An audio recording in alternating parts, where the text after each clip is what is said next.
Life has a way of testing us when we least expect it.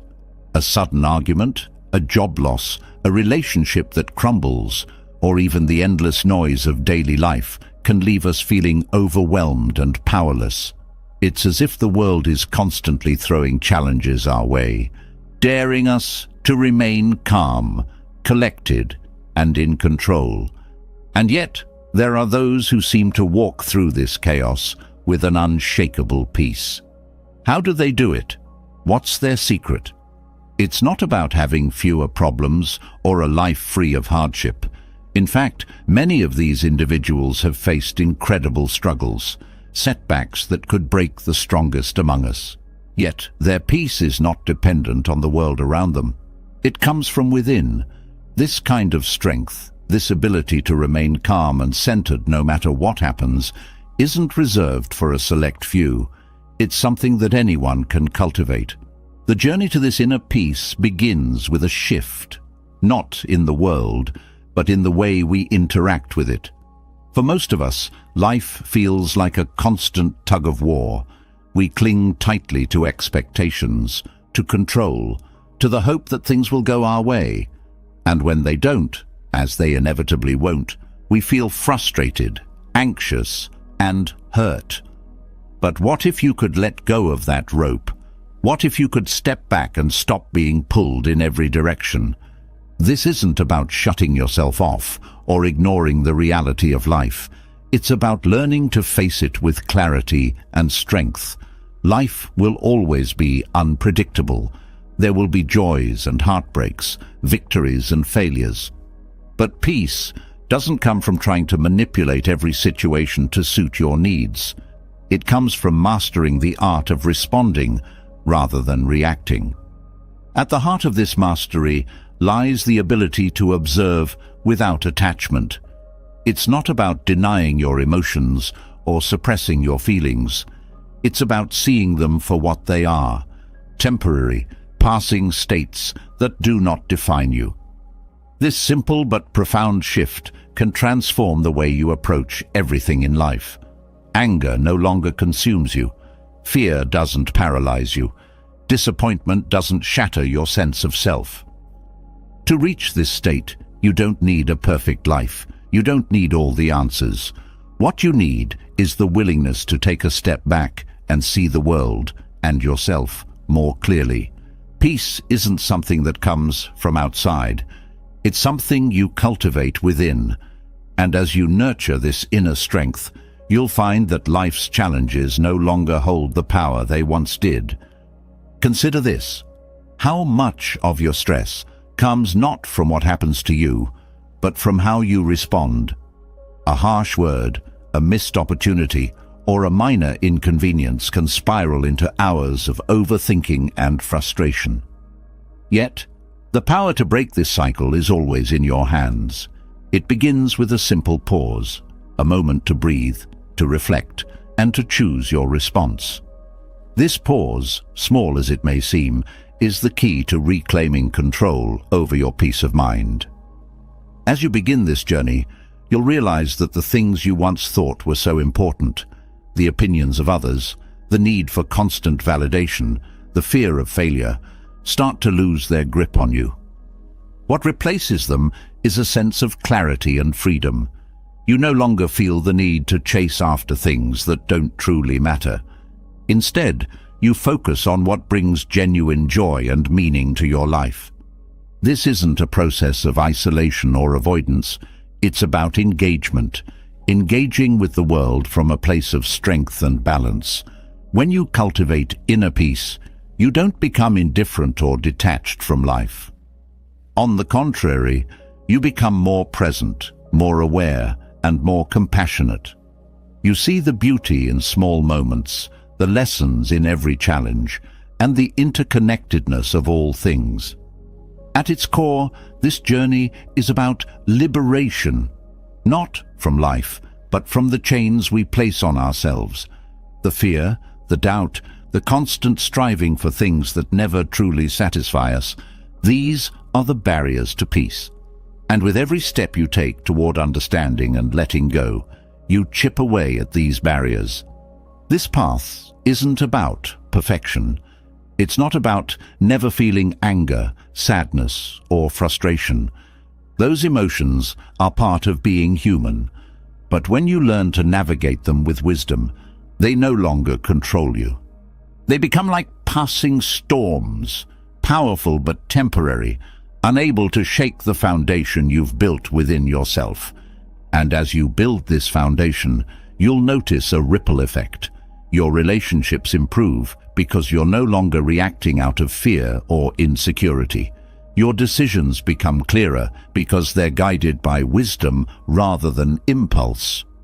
Even your physical health can benefit as the stress and tension you once carried start to melt away. What makes this journey even more remarkable is that it doesn't require grand gestures or radical changes. It starts with small, consistent steps, choosing to pause instead of reacting, finding moments of stillness in your day, and cultivating habits that bring you closer to a state of balance and clarity. Over time, these small steps create profound transformation. You might think, "This sounds great, but it's not for me. I'm too anxious, too stressed, too set in my ways." But that's exactly why this path is for you. No one starts this journey from a place of perfection. It's a process of growth, of learning, and of discovering the strength that has always been within you. As you begin to shift your perspective, you'll notice something incredible. The things that once seemed so overwhelming, the criticism, the setbacks, the uncertainties, start to lose their power over you. They're still there, but they no longer dictate your happiness. You find yourself responding to life with a calm confidence, knowing that no matter what happens, you have the tools to face it. This isn't just about feeling better. It's about living better.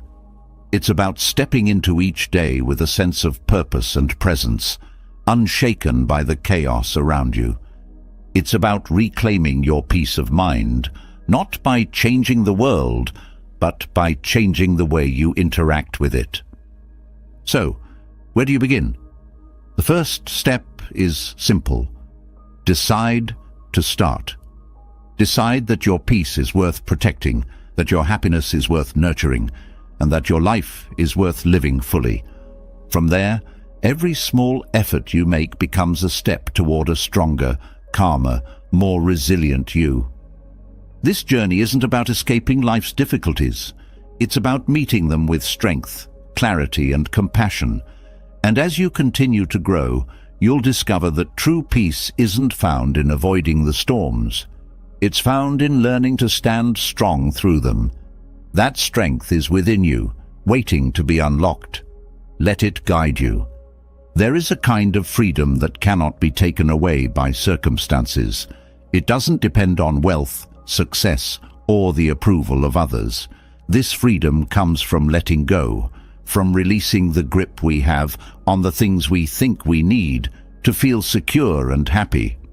It's not easy, but those who learn it experience a kind of lightness that most of us can only dream of. This is the path of non-attachment, a cornerstone of Buddhist teachings. It is not about rejecting the world, but about transforming how we engage with it. Detachment is one of the most misunderstood concepts in Buddhism. Many people think it means giving up everything or living without emotions. But the truth is far more profound. Detachment is about freeing yourself from the suffering that comes from clinging to people, outcomes, possessions, and even your own identity. When you let go of this tight grip, you open yourself to a deeper sense of peace and freedom. At the heart of this principle is the realization that clinging causes pain. The more tightly we hold on to something, the more we suffer when it changes, fades, or disappears. And everything in life is subject to change. Relationships evolve, possessions break or lose their value, and the circumstances we strive so hard to control often spiral beyond our reach. Yet, we continue to cling, hoping that this time things will remain as we wish them to be. This hope, this attachment, is what keeps us trapped. Non-attachment is not a cold rejection of love or joy. It is the opposite. It allows us to experience life fully without the constant fear of loss. It teaches us to love without trying to possess, to enjoy without needing to control, and to live without being ruled by the anxiety of what if. By letting go of clinging, we create space for genuine connection and unshakable peace. One of the first lessons in non-attachment is recognizing the difference between desire and craving. Desire in itself is not harmful. It is natural to want happiness, love, and well-being. But craving, the desperate, grasping need to have something at all costs, is where suffering begins. Craving makes us believe that our happiness depends on external factors, and when those factors are threatened or taken away, we feel shattered. Buddhism teaches us to approach desire with wisdom, appreciating what we have without becoming enslaved by the need for more. Learning non-attachment begins with awareness. Start by observing your reactions. How do you feel when things don't go your way? How tightly do you hold on to your plans, your possessions, or your relationships? Awareness doesn't mean judging yourself for these feelings. It means noticing them. When you see how clinging shows up in your life, you can start to loosen its hold. One of the most challenging forms of attachment is the clinging we have to other people. We often tie our happiness to how others treat us, what they say, or whether they stay in our lives. This kind of attachment creates dependence, and with dependence comes fear. The fear of losing the relationship, the approval, or the connection. Buddhist teachings encourage us to love without attachment, to care deeply without turning relationships into a source of anxiety. Loving without attachment doesn't mean loving less. It means loving more freely. It means giving your presence, compassion, and support without trying to control or possess the other person.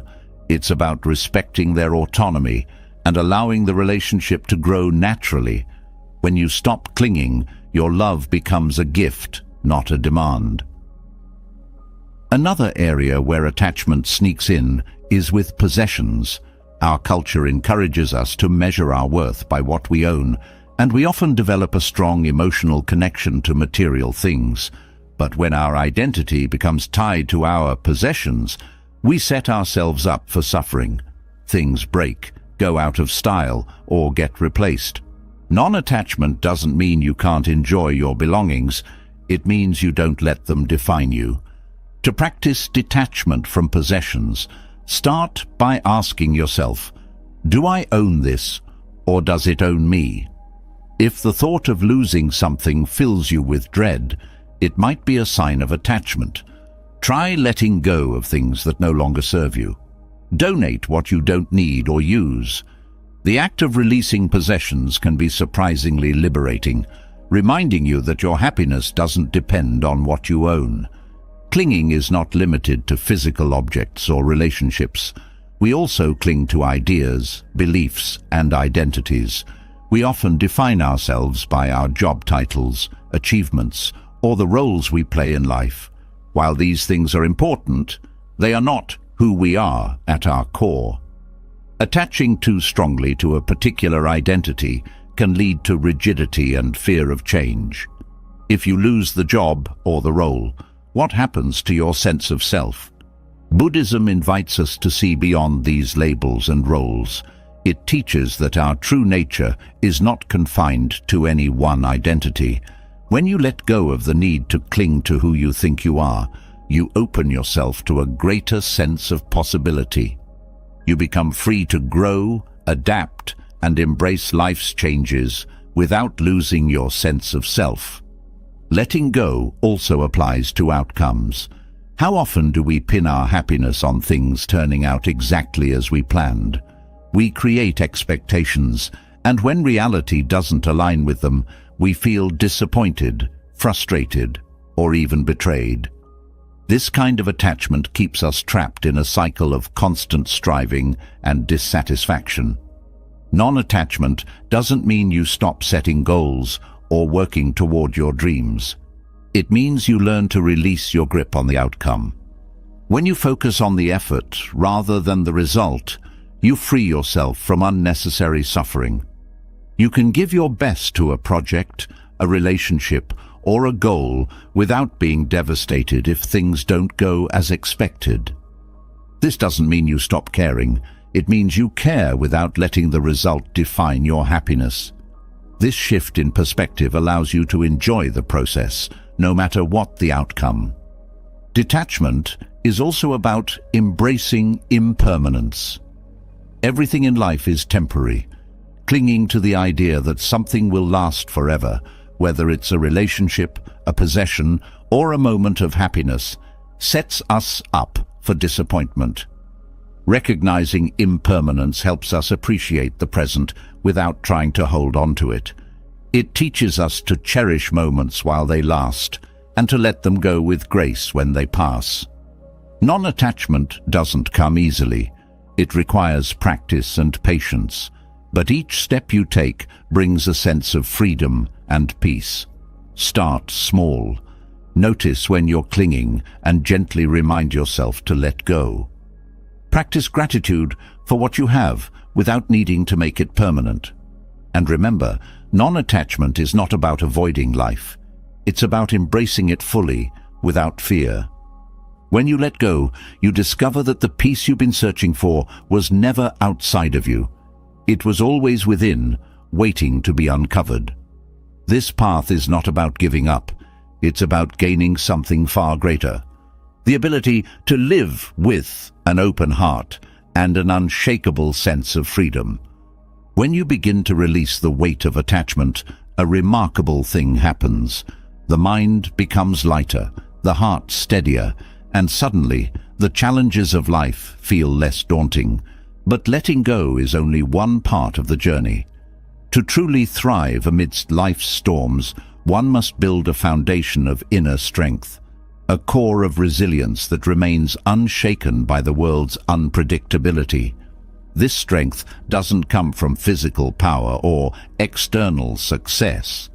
It arises from the teachings of Dhamma, the Buddha's timeless path to wisdom, clarity, and unwavering stability.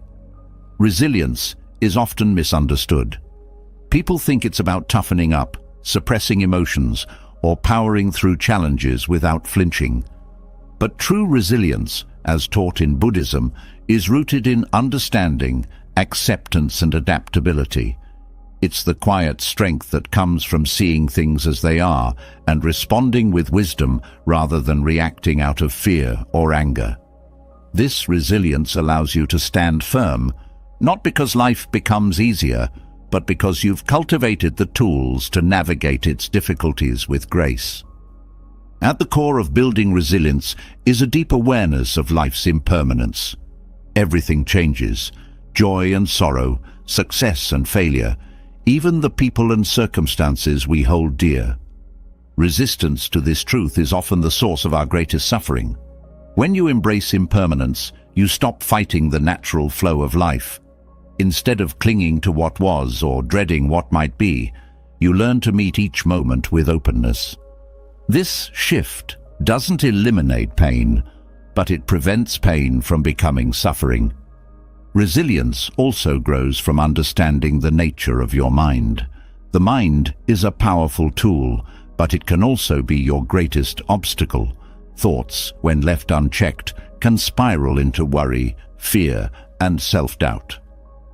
The Buddha taught that the key to mastering the mind is mindfulness, being present and aware of your thoughts without becoming entangled in them. Mindfulness allows you to step back and observe your mental habits. Are you feeding negative patterns? Are you attaching to fears that may never come to pass? By bringing awareness to these tendencies, you can begin to shift them.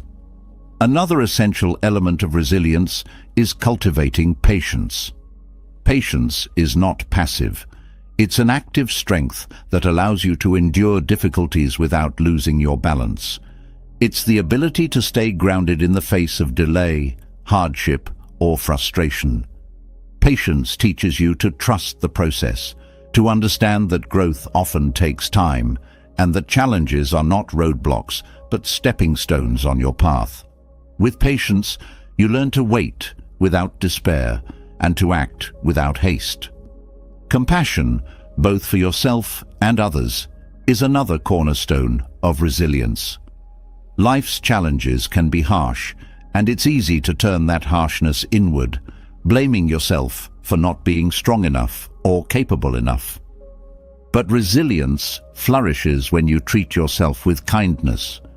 When you stumble, instead of criticizing yourself, you offer understanding. This self-compassion creates a safe space within you, a space where you can heal, reflect, and grow stronger. Compassion for others is equally vital. When faced with difficulties, it's natural to feel isolated, as though you're the only one struggling. But recognizing that suffering is a universal experience helps you connect with others rather than withdrawing. This connection is a source of strength. By extending kindness to those around you, even in small ways, you create a sense of purpose that lifts you beyond your own challenges. Resilience is also built through wisdom, particularly the wisdom gained from self-reflection. The Buddha emphasized the importance of introspection, turning inward to examine your thoughts, actions, and intentions. This practice helps you understand the root causes of your struggles and identify patterns that no longer serve you. It's not about dwelling on your flaws, but about learning from them. Through reflection, you gain clarity, and with clarity comes the ability to respond to challenges more skillfully. One of the most practical ways to cultivate resilience is through daily practice. Meditation, for instance, is a powerful tool for strengthening the mind. By sitting quietly and observing your breath, you train yourself to stay present. This practice may seem simple, but its effects are profound. Over time, meditation teaches you to approach life's difficulties with a calm and steady mind. It's like building a muscle. The more you practice, the stronger your resilience becomes. Resilience also requires a sense of purpose. When you have a clear sense of what matters most to you, it becomes easier to navigate challenges. Purpose acts as an anchor, keeping you steady when the waters of life get rough. It reminds you that your struggles are not in vain, that they are part of a larger journey toward growth and fulfillment. Purpose doesn't have to be grand. It can be as simple as the desire to live with integrity, to care for your loved ones, or to contribute to your community. Gratitude is another practice that strengthens resilience. It's easy to focus on what's wrong when life feels hard, but gratitude shifts your perspective. By acknowledging the things you're thankful for, even in the midst of struggle, you remind yourself of the goodness that still exists. Gratitude doesn't deny the difficulties, it balances them. It helps you see that while life may be challenging, it is also rich with beauty and opportunity. Resilience is not about never feeling pain or fear. It's about learning to move through those emotions without being consumed by them. It's about finding the stillness within you that cannot be shaken by external events. This stillness comes from the practice of equanimity, a state of balance and calm that allows you to face life's highs and lows with equal grace. Equanimity doesn't mean indifference. It means being fully present without being overwhelmed. The path of resilience is not linear. There will be days when you feel strong and days when you feel like giving up. This is natural. What matters is your commitment to keep going, to keep practicing, and to keep growing. Each challenge you face is an opportunity to build your inner strength. Each moment of difficulty is a chance to deepen your understanding of yourself and the world around you. Resilience is not something you achieve once and for all. It's a lifelong practice, a skill that you continue to refine with every experience. And as you cultivate this strength, you begin to see that life's challenges, while difficult, are also gifts. They push you to grow, to adapt, and to discover the depth of your own courage. At its heart, resilience is about trust. Trusting yourself, trusting the process, and trusting that even in the midst of difficulty, you have the capacity to endure and overcome. It's about knowing that no matter what life throws at you, you have the tools to face it with wisdom, strength, and grace. As you walk this path, remember that resilience is not about perfection, it's about progress. Each step you take, no matter how small, brings you closer to a life of unshakable peace and strength. The teachings of Dhamma are your guide, offering timeless wisdom to help you navigate life's challenges with clarity and compassion. Embrace these teachings and let them lead you to a place of inner resilience that nothing can shake. When you cultivate resilience, you build a foundation that can withstand life's challenges. But resilience alone isn't enough to fully navigate the chaos of the world. To remain steady in the face of unpredictability, you need a tool that brings clarity to every moment. That tool is mindfulness, the practice of being fully present. Mindfulness doesn't just calm the mind, it transforms how you experience life itself. It becomes a shield, protecting you from being overwhelmed by the noise and turbulence of the outside world. Mindfulness is about paying attention, not just to what's happening around you, but to your inner world as well. It's the act of noticing your thoughts, emotions, and sensations without judgment. The modern world often pulls us in many directions at once, making it easy to feel scattered and disconnected. Mindfulness anchors you, bringing your focus back to what truly matters, the present moment. This simple practice has profound effects, not only in quieting the mind, but in creating space between stimulus and response. In that space lies the power to choose your actions with wisdom and clarity. In moments of chaos, the mind tends to race. Worries about the future or regrets about the past flood in, creating a whirlwind of thoughts that feel impossible to escape. Mindfulness interrupts this cycle by drawing your attention to the here and now. It helps you step back and observe your thoughts rather than being consumed by them. This shift allows you to respond to challenges from a place of calm rather than reacting impulsively. One of the most transformative aspects of mindfulness is its ability to deepen your connection to yourself. Often, we go through life on autopilot, unaware of the subtle ways stress and tension build up in our bodies and minds. By practicing mindfulness, you become attuned to these signals. You notice when your shoulders are tense, when your breath is shallow, or when your thoughts are spiraling. This awareness is the first step in releasing the stress and finding balance. Mindfulness also cultivates a sense of gratitude for the present moment. It encourages you to slow down and truly experience what is happening right now, whether it's the taste of your morning tea, the warmth of sunlight on your skin, or the sound of a loved one's voice. Mindfulness brings these experiences into sharper focus. In doing so, it reveals the richness of life that often goes unnoticed in the rush of daily living. When external circumstances are chaotic, mindfulness serves as a stabilizing force. Instead of being swept away by the storm, you learn to observe it with curiosity and composure. This doesn't mean you ignore problems or deny their impact. Rather, mindfulness helps you face them with a clear and steady mind. You can acknowledge difficulties without becoming overwhelmed by them, and this perspective allows you to address challenges more effectively. Mindfulness is not limited to meditation, although meditation is a powerful way to cultivate it. It can be practiced in everyday activities, turning routine moments into opportunities for presence and awareness.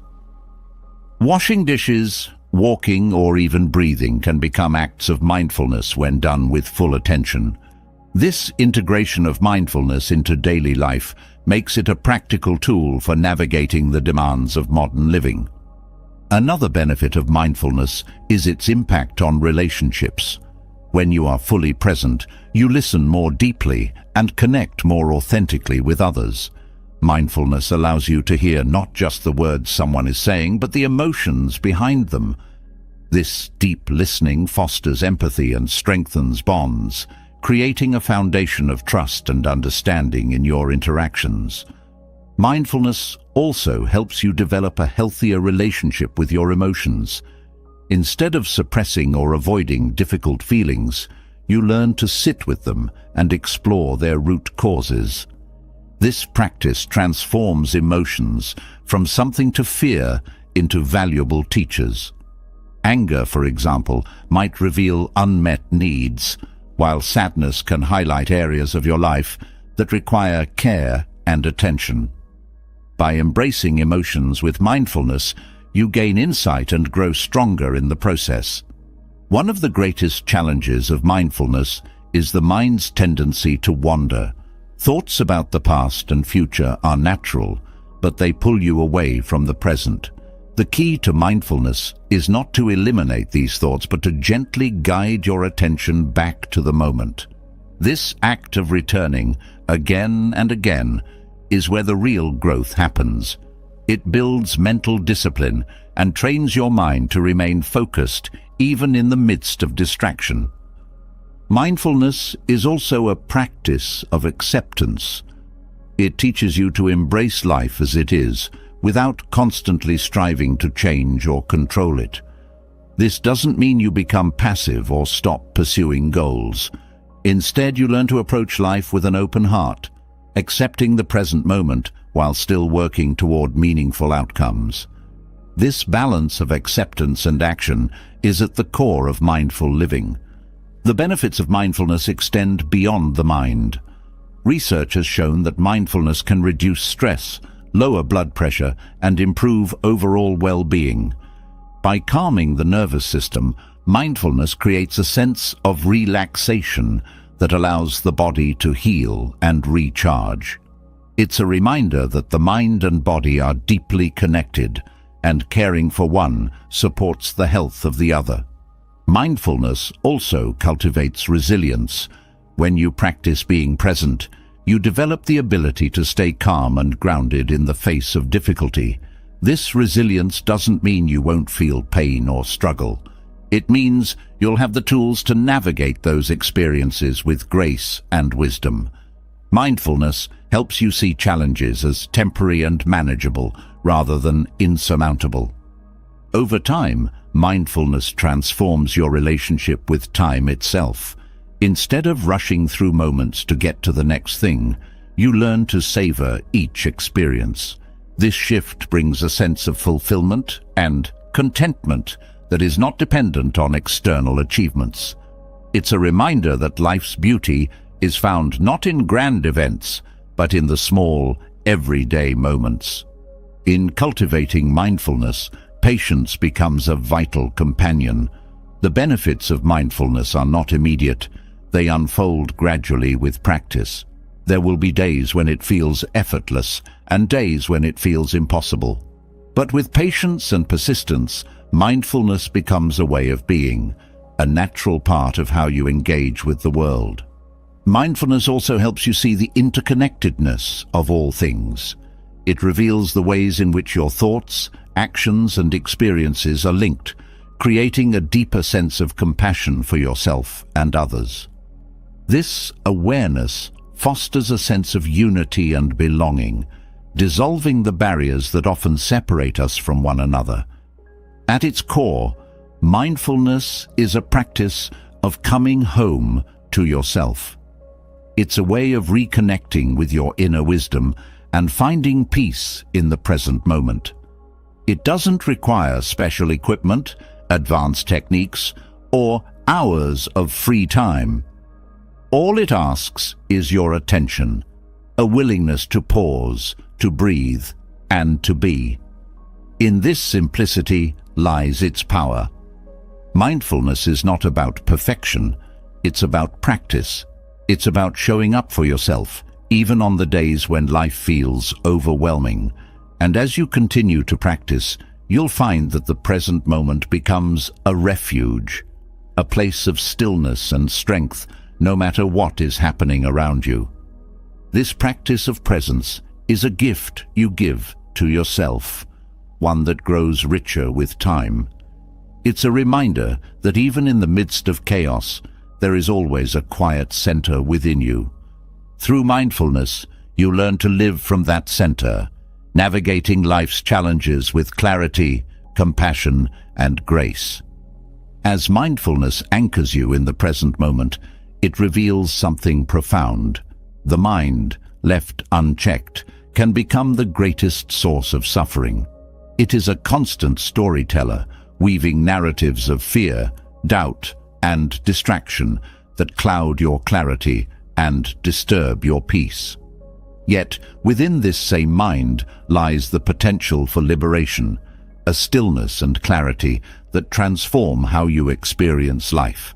The Buddha taught that guarding the mind is the key to unlocking this clarity, protecting your inner peace, and cultivating lasting wisdom. Guarding the mind begins with awareness.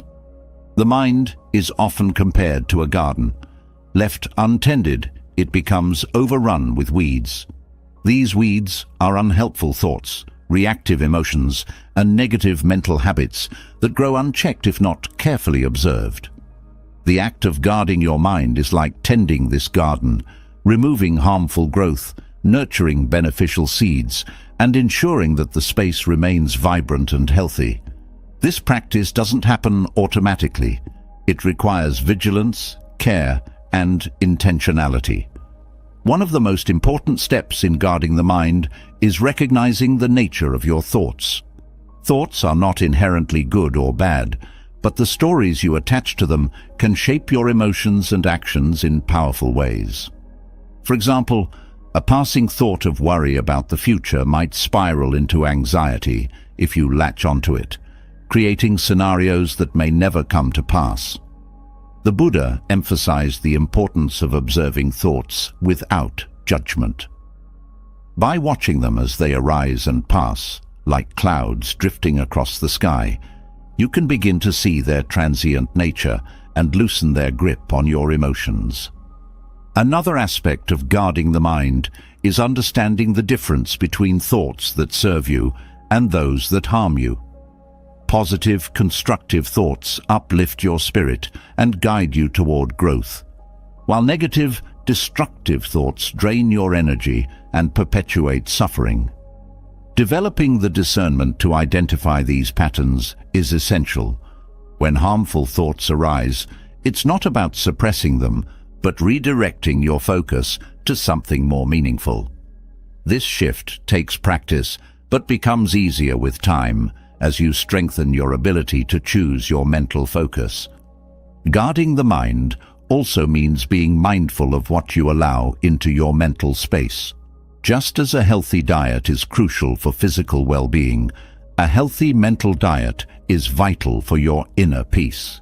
The information you consume, the conversations you engage in, and the environments you immerse yourself in all influence your thoughts. The Buddha taught that being selective about these influences helps preserve clarity.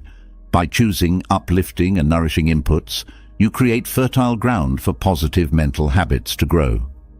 Another essential teaching is the practice of right effort. The mind's natural state is not always peaceful. It often drifts toward distraction, negativity, or restlessness. Right effort involves actively cultivating wholesome mental states while letting go of unwholesome ones. This is not a passive process, but an ongoing practice of vigilance and care. It means gently redirecting your mind when it strays into unhelpful territory and reinforcing patterns that lead to peace and clarity. The role of self-compassion in guarding the mind cannot be overstated. The inner critic is one of the most common sources of mental unrest. Harsh self-judgment, guilt, and shame can cloud your clarity and erode your peace. Self-compassion acts as a counterbalance, reminding you that you are human and that imperfection is part of the journey.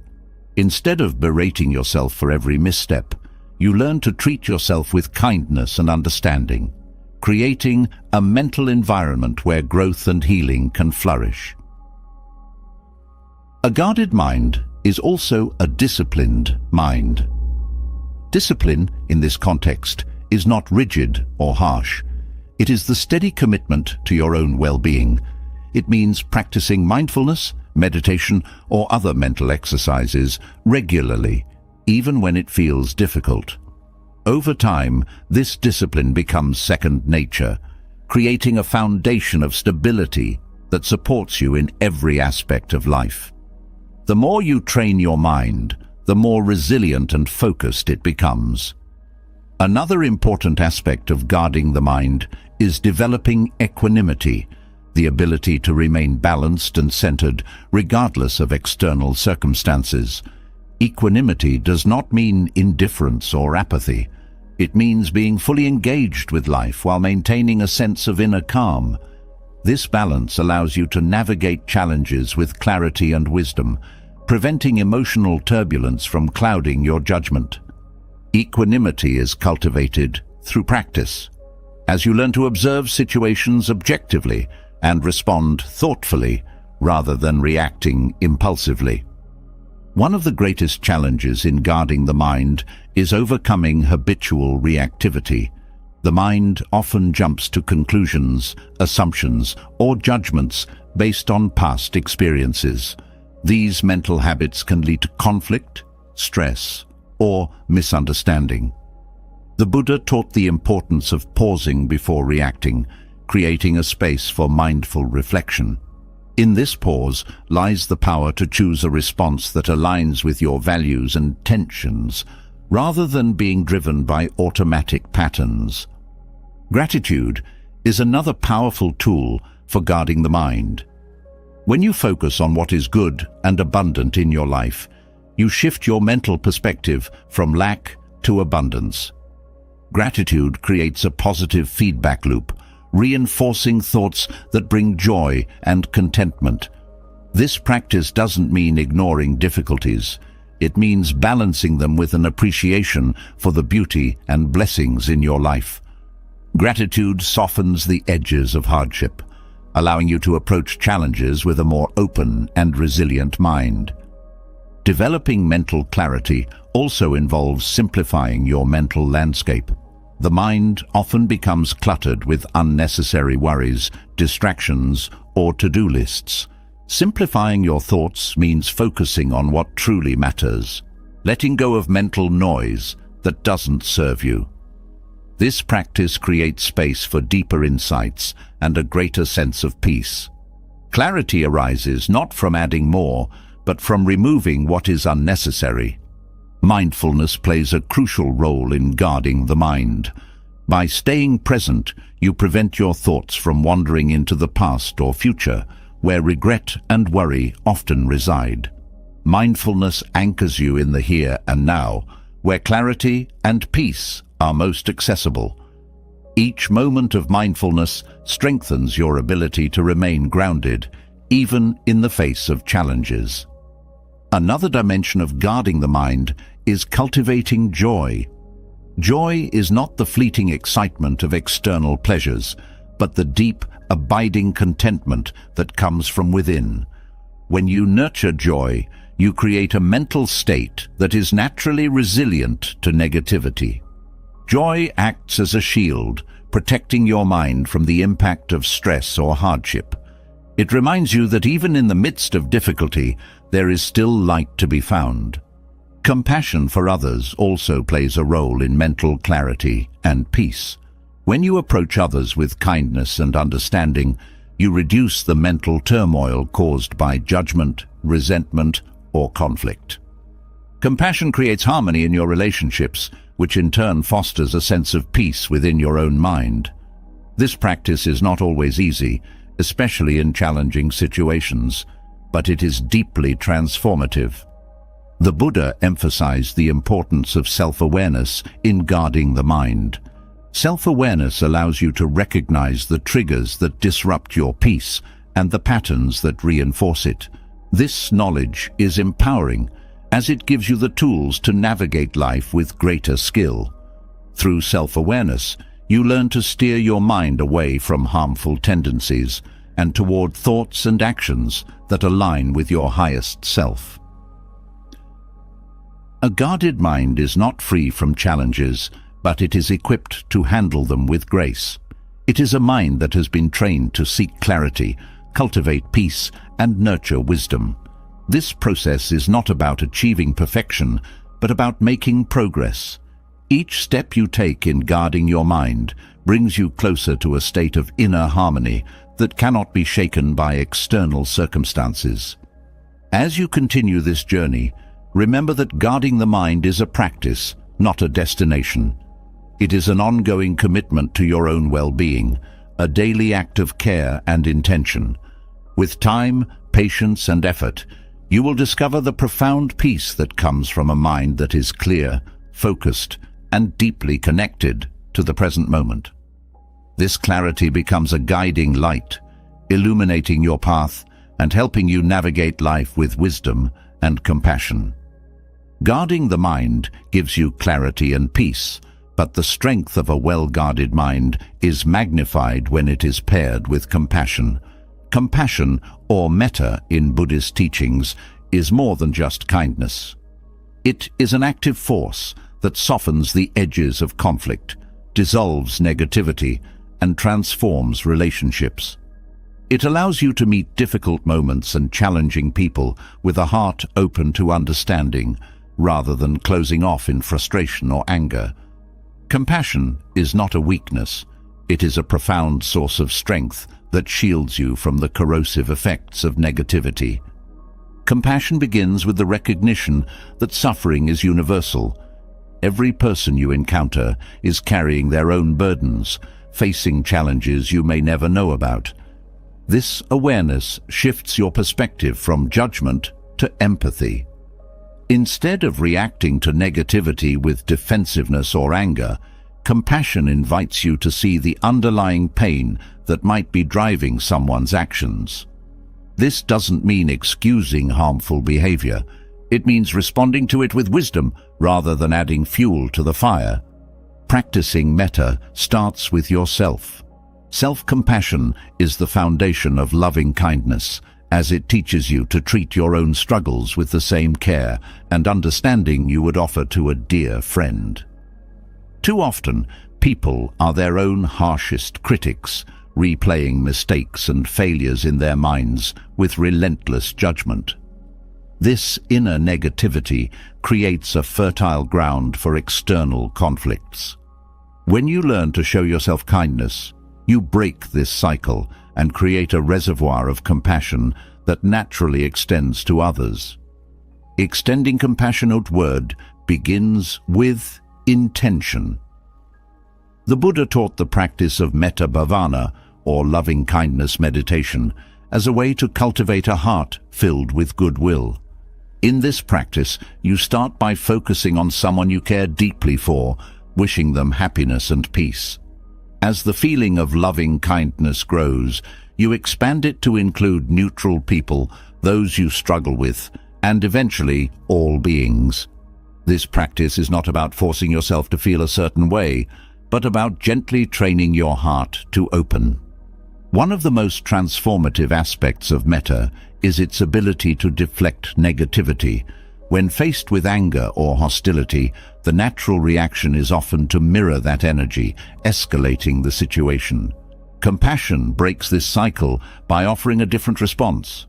Meeting negativity with loving kindness doesn't mean becoming passive or ignoring harmful behavior. It means refusing to let someone else's actions dictate your inner state. Compassion creates a shield that protects your peace while fostering understanding. Compassion also helps to dissolve resentment. Holding on to grudges or bitterness is like carrying a heavy load everywhere you go. It drains your energy and clouds your mind. Forgiveness, guided by compassion, is not about condoning hurtful actions, but about releasing their hold on you. When you forgive, you free yourself from the burden of anger and open the door to healing. Compassion reminds you that forgiveness is not a gift you give to others. It's a gift you give to yourself. Another powerful aspect of metta is its ability to transform relationships.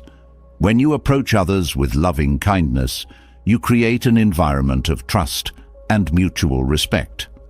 Compassionate communication, listening deeply, speaking kindly and responding thoughtfully, strengthens connections and resolves conflicts. Even in difficult interactions, compassion can shift the dynamic, turning moments of tension into opportunities for understanding. Compassion is not limited to grand gestures. It is often expressed in the smallest acts of kindness. A smile, a kind word, or a simple acknowledgement can have a profound impact on someone's day. These moments of connection remind us of our shared humanity and create ripples of positivity that extend far beyond what we can see. Compassion is contagious. When you show kindness, it inspires others to do the same, creating a cycle of goodwill that benefits everyone. One of the challenges of practicing compassion is balancing it with boundaries. Loving kindness does not mean allowing others to take advantage of you or tolerating harmful behavior. True compassion includes the wisdom to recognize when to step back and protect your own well-being. This balance ensures that your compassion remains a source of strength rather than becoming a source of depletion. The practice of metta also helps to cultivate humility. Compassion reminds you that everyone is on their own journey, with struggles and lessons unique to them. This perspective softens judgment and encourages patience, both with yourself and with others. It shifts your focus from criticizing to supporting, creating a sense of unity rather than division. Humility born of compassion fosters a deep sense of peace, as it frees you from the need to constantly prove yourself or compete with others. Compassion is not always easy, especially in the face of cruelty or injustice. It requires courage to meet hostility with kindness and strength to choose understanding over retaliation. But this courage is what makes compassion so powerful. It transforms the energy of conflict into an opportunity for growth, both for yourself and for others. Compassion is not about being naive or ignoring reality. It is about choosing a response that aligns with your highest values. The practice of metta also extends to how you view the world as a whole. Compassion encourages you to see beyond your immediate circle and consider the well-being of all living beings. This expansive perspective fosters a sense of interconnectedness, reminding you that your actions have far-reaching effects. Whether it's through mindful choices, acts of service, or simply wishing others well, compassion helps you contribute to a more harmonious world. Compassion also has profound effects on your own well-being. Studies have shown that acts of kindness release hormones like oxytocin, which promote feelings of happiness and reduce stress. By focusing on the well-being of others, you shift your attention away from your own worries, creating a sense of perspective and balance. Compassion not only strengthens your relationships, but also nourishes your own heart and mind. One of the most profound teachings of the Buddha is that compassion is a skill, not just an emotion. This means it can be cultivated, strengthened, and deepened through practice. Just as a muscle grows stronger with use, the more you practice compassion, the more naturally it arises in your daily life. This growth is a reminder that compassion is not about being perfect. It is about progress, about choosing to act with kindness even when it feels difficult. Compassion is a source of resilience. In times of hardship, it gives you the strength to endure and the perspective to see beyond your own pain. It reminds you that you are not alone in your struggles and that helping others can be a powerful way to heal yourself.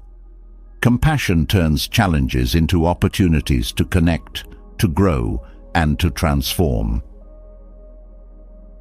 Through the practice of metta, you create a life that is guided by love rather than fear, by understanding rather than judgment. This way of living is not only more peaceful, but also more fulfilling. Compassion becomes a guiding light, illuminating the path toward deeper connection, greater wisdom, and lasting peace. In cultivating loving kindness, you discover a strength that is rooted not in force, but in the gentle power of an open heart. Compassion opens the heart to understanding, but there are times when the challenges of life require more than kindness. There are moments when the world's noise grows loud, when emotions are provoked, and when reactions seem almost automatic. In these moments, another strength is needed, the calm, unshakable balance of equanimity. This quality, known as upekkha in Buddhist teachings, is not about detachment from life, but about engaging with it from a place of deep, unwavering steadiness. Equanimity is the art of non-reaction. It is the ability to remain centered and composed regardless of praise or blame, success or failure, joy or sorrow. It does not deny emotions or experiences. Rather, it allows you to meet them without becoming consumed by them. It is the quiet confidence that arises when you trust in your ability to navigate life's highs and lows without losing yourself. The root of equanimity lies in understanding impermanence. Everything in life is in constant flux. Relationships, circumstances, emotions. When you attach your sense of self-worth to external events, you give them the power to dictate your inner state. Equanimity breaks this cycle by teaching you to find stability within, instead of seeking it in the ever-changing world around you. This understanding creates a profound sense of freedom, as you're no longer at the mercy of external forces.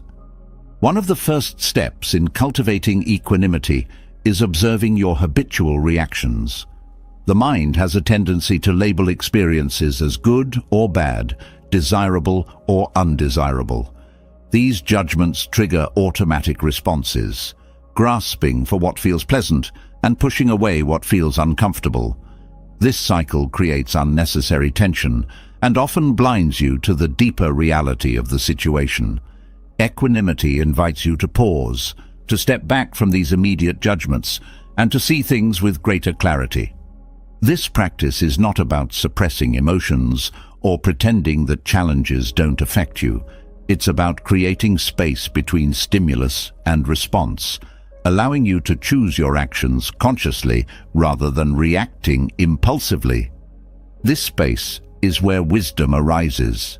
When you respond from a place of equanimity, your actions are guided by understanding rather than driven by reactivity.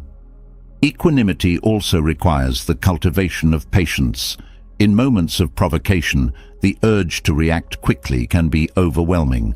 Patience gives you the strength to sit with discomfort, to let the initial wave of emotion pass without acting on it. This patience is not passive. It is an active practice of holding steady, trusting that clarity will come with time. Patience allows you to remain grounded, even in the midst of chaos. Another key aspect of equanimity is letting go of the need for control.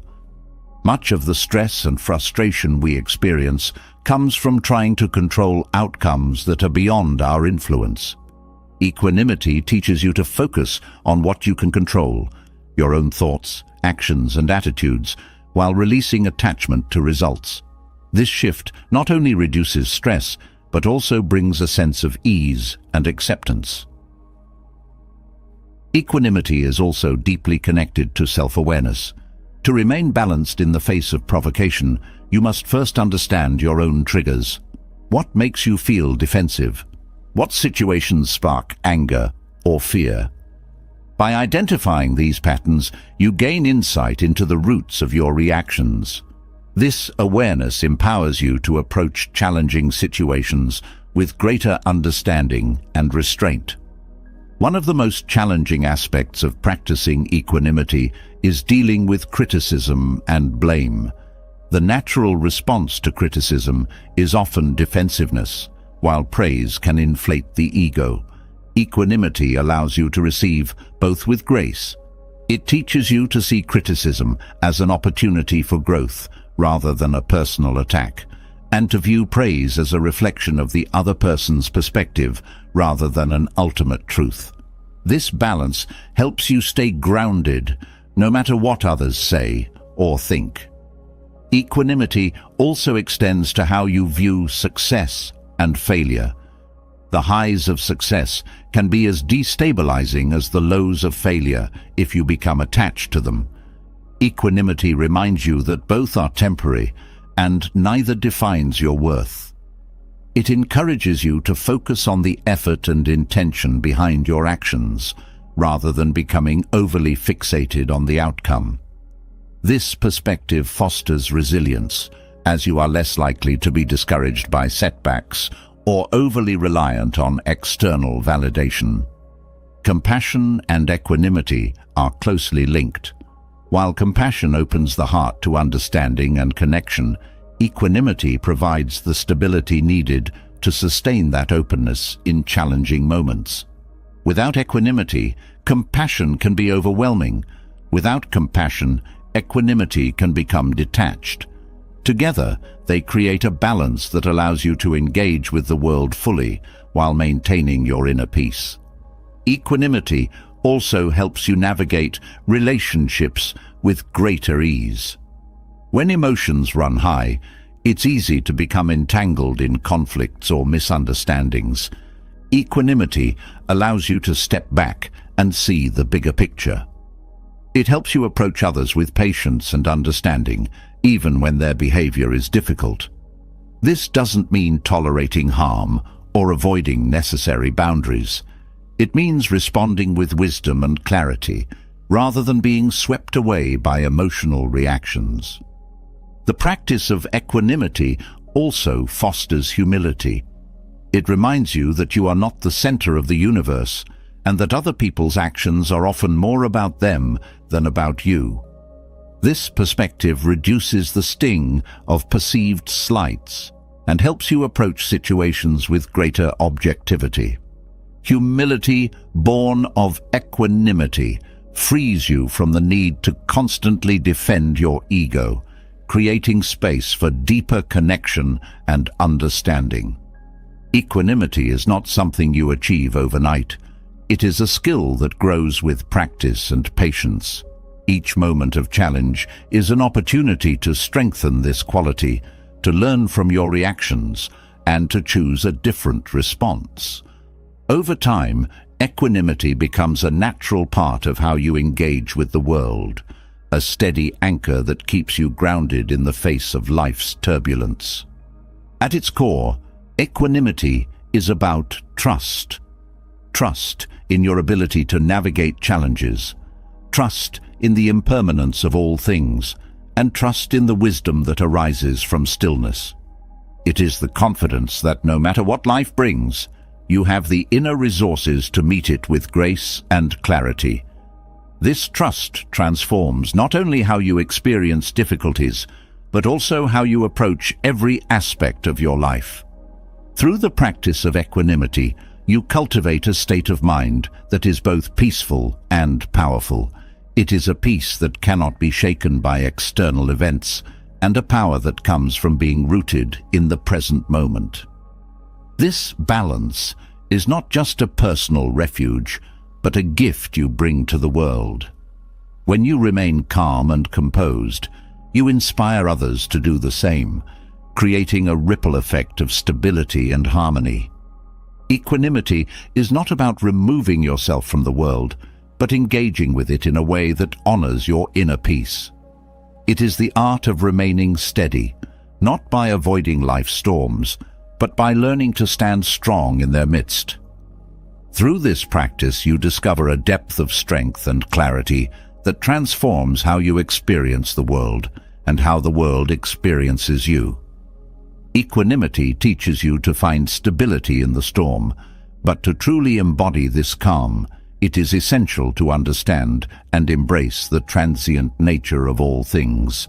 Life's impermanence, known as anicca in Buddhist teachings, is not just a philosophical idea. It is the fundamental truth that shapes every moment of existence. Everything changes: the seasons, our emotions, the people in our lives, and even our own bodies. To resist this truth is to invite suffering, but to live in harmony with it is to discover profound peace. Impermanence can be unsettling, especially when it touches the things we hold dear. Yet, it is also what makes life precious. If everything were permanent, there would be no growth, no movement, no opportunity for transformation. Embracing impermanence is not about resigning yourself to loss. It is about learning to appreciate the beauty of each moment, knowing it will not last forever. This perspective transforms how you engage with life, allowing you to savor the present while letting go of the need to cling. Living in accord with nature begins with observing the cycles of change around you. Nature offers endless reminders of impermanence. The way day turns to night, leaves fall and grow again, and rivers flow ceaselessly toward the sea. These rhythms are not flaws in the design of life, they are the design. By aligning yourself with these natural cycles, you move from resisting change to flowing with it. This shift reduces the inner tension caused by trying to hold on to what must inevitably transform. One of the greatest challenges of impermanence is its impact on relationships. People come into our lives and often they leave, whether through distance, disagreement, or death. This reality can be painful, but it is also a source of immense wisdom. When you accept the impermanence of relationships, you stop taking them for granted. Each interaction becomes an opportunity to connect deeply, to express gratitude, and to love without reservation. Instead of clinging to people out of fear of losing them, you learn to cherish them in the time you have together. Impermanence also shapes how we experience emotions. Joy and sorrow, hope and despair, anger and love. These feelings rise and fall like waves. Trying to hold on to positive emotions or push away negative ones only creates more suffering. When you embrace the transient nature of emotions, you allow them to move through you without becoming trapped in them.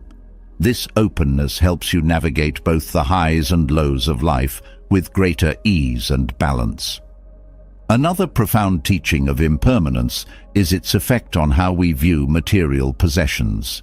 Things break, wear out, or lose their appeal. When we attach our happiness to these objects, we set ourselves up for disappointment. Living in accord with nature means appreciating the utility and beauty of possessions without letting them define us. It is not about rejecting material things, but about relating to them with a sense of perspective. This mindset frees you from the endless cycle of craving and consumption, allowing you to focus on what truly matters. Impermanence also teaches us about the nature of the self.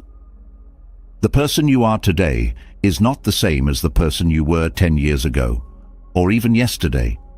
Your thoughts, feelings, and experiences are constantly shaping and reshaping who you are.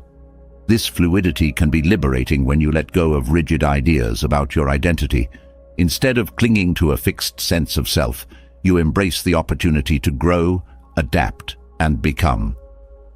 In accepting impermanence, you also cultivate a sense of gratitude. Knowing that nothing lasts forever makes you more mindful of the present moment. You begin to see the small, fleeting joys in everyday life.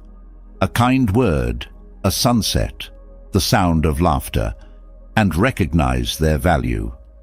Gratitude becomes a way of honoring impermanence, acknowledging that these moments are gifts to be treasured. One of the fears that often arises with impermanence is the fear of loss.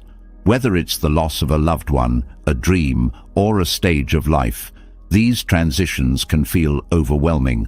But when you align yourself with the truth of impermanence, you begin to see loss as a natural part of the cycle of life. It does not diminish the meaning of what was, it deepens it. Loss teaches us about love, resilience, and the strength of the human spirit. It is not the end of the story, but a chapter in the ongoing narrative of existence. Impermanence also encourages us to live with intention. When you understand that time is finite, you stop postponing the things that matter. You prioritize meaningful experiences, relationships, and pursuits, knowing that the present moment is all you truly have. This urgency is not about rushing through life, but about living fully and authentically. It is a call to action, a reminder to align your actions with your deepest values. Aligning with impermanence also fosters resilience. Change can be unsettling, but it is also a source of strength. Each challenge, each transition, each ending is an opportunity to grow and adapt. When you stop resisting change and start embracing it, you discover a well of inner strength you never knew you had. This resilience is not about suppressing your feelings, but about moving through them with courage and grace. Impermanence is not a concept to be understood intellectually. It is a truth to be lived. Meditation on impermanence can help deepen this understanding. Reflecting on the transient nature of your thoughts, sensations, and experiences grounds you in the reality of change. This practice does not create detachment. It fosters a profound connection to life as it is, in all its beauty and fragility. Living in accord with impermanence also changes how you view success and failure. Both are temporary, and neither defines your worth. This perspective frees you from the pressure to achieve at all costs or to avoid mistakes. Instead, you focus on the process, on showing up, giving your best, and learning from each experience. Success and failure become stepping stones on a larger journey rather than endpoints in themselves. The understanding of impermanence also brings peace to the fear of death. Death is often seen as the ultimate loss, but in the Buddhist view, it is a natural part of the cycle of life. Just as day turns to night and winter gives way to spring, death makes way for renewal. This perspective does not deny the pain of loss, but it reframes it, offering a sense of continuity and meaning. By embracing the impermanence of life, you learn to live more fully and love more deeply, knowing that every moment is a precious, fleeting gift. Impermanence reminds us of our interconnectedness. Everything that exists is part of a larger web of change and influence. A leaf falls to the ground, decays, and nourishes the soil that gives rise to new life. This interdependence is not just a poetic idea, it is the fabric of reality. By aligning with this truth, you cultivate a sense of humility and respect for the world around you. You see yourself not as separate from nature, but as an integral part of it. The practice of living in accord with impermanence is not about letting go of everything. It is about holding things lightly. It is about cherishing without clinging, engaging without attaching, and loving without fearing loss. This way of being creates a spaciousness in your heart and mind, allowing you to navigate life's changes with grace and wisdom. Through impermanence, you find freedom, not freedom from change, but freedom within it. You learn to dance with the ebb and flow of life, to embrace its rhythm rather than resist it. This freedom is not about escaping reality, it's about stepping fully into it, with all its unpredictability and wonder. It's a liberation that comes not from holding on, but from letting go. In this letting go, you discover the profound peace that comes from living in harmony with the ever-changing nature of life. Accepting impermanence reshapes your relationship with life. helping you flow with change rather than resist it. Yet, even with this understanding, the challenges of life can test your limits. During these moments, another vital quality comes to the forefront: patience. Known as Khanti in Buddhism, patience is not just about waiting. It is the silent strength that allows you to endure difficulties without succumbing to suffering. It's the calm that steadies you in the face of frustration, the resilience that keeps you grounded when life feels overwhelming, and the grace that allows you to respond with wisdom rather than reaction. Patience is often misunderstood as passivity, as though enduring hardship means surrendering your agency. But in Buddhism, patience is an active virtue. It is the ability to remain composed and balanced, not because you have given up, but because you trust in the process of time and effort. It is the quiet courage that allows you to face obstacles without becoming consumed by them, knowing that every challenge, like every storm, will eventually pass. The foundation of patience lies in acceptance, accepting the reality of the present moment without resisting or wishing it were different. This acceptance does not mean resigning yourself to suffering. It means acknowledging what is, so you can navigate it with clarity.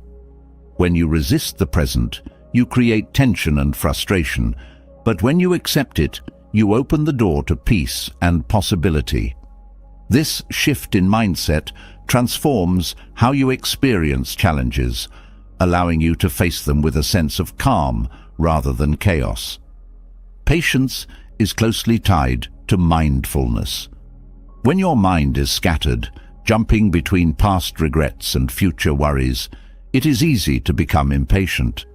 Mindfulness brings your focus back to the present, helping you see the situation as it truly is, rather than through the lens of frustration or anxiety. This clarity allows you to respond thoughtfully instead of reacting impulsively. Mindfulness and patience work hand in hand, each reinforcing the other to create a state of inner stability. Another essential aspect of patience is self-compassion. When faced with difficulties, people often become their own harshest critics, blaming themselves for not handling things better or for struggling in the first place. This self-judgment only adds to the burden. Patience teaches you to approach yourself with kindness, recognizing that growth takes time and that setbacks are a natural part of the journey. Self-compassion turns impatience into understanding, creating a space for healing and resilience. Patience also requires a deep trust in the process of life. It is easy to become discouraged when results don't come as quickly as you'd like, whether in relationships, work, or personal growth. But patience reminds you that progress often unfolds in ways that are not immediately visible. Seeds take time to sprout, and the most meaningful changes often happen slowly. Trusting in this process allows you to remain steady, even when the outcome seems distant or uncertain. In relationships, patience is a cornerstone of harmony. Misunderstandings, conflicts, and differences are inevitable when interacting with others. Without patience, these moments can escalate into frustration or resentment. Patience allows you to pause, to listen, and to respond with empathy rather than anger. It creates a space for understanding to grow, transforming potential conflict into connection. This practice of patience strengthens your relationships and deepens your capacity for compassion. Patience also helps you navigate the natural rhythms of emotion. Anger, sadness, and fear can feel overwhelming in the moment, but they too are impermanent. Patience teaches you to sit with these emotions, to let them rise and fall without being swept away. This practice is not about suppressing your feelings, but about holding them with gentleness and curiosity, allowing them to teach you without overwhelming you. Another dimension of patience is its relationship with effort.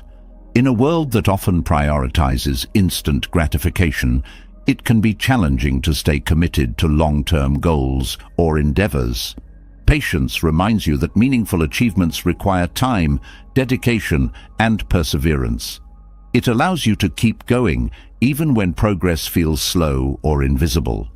This steady effort, guided by patience, builds the foundation for lasting success and fulfillment.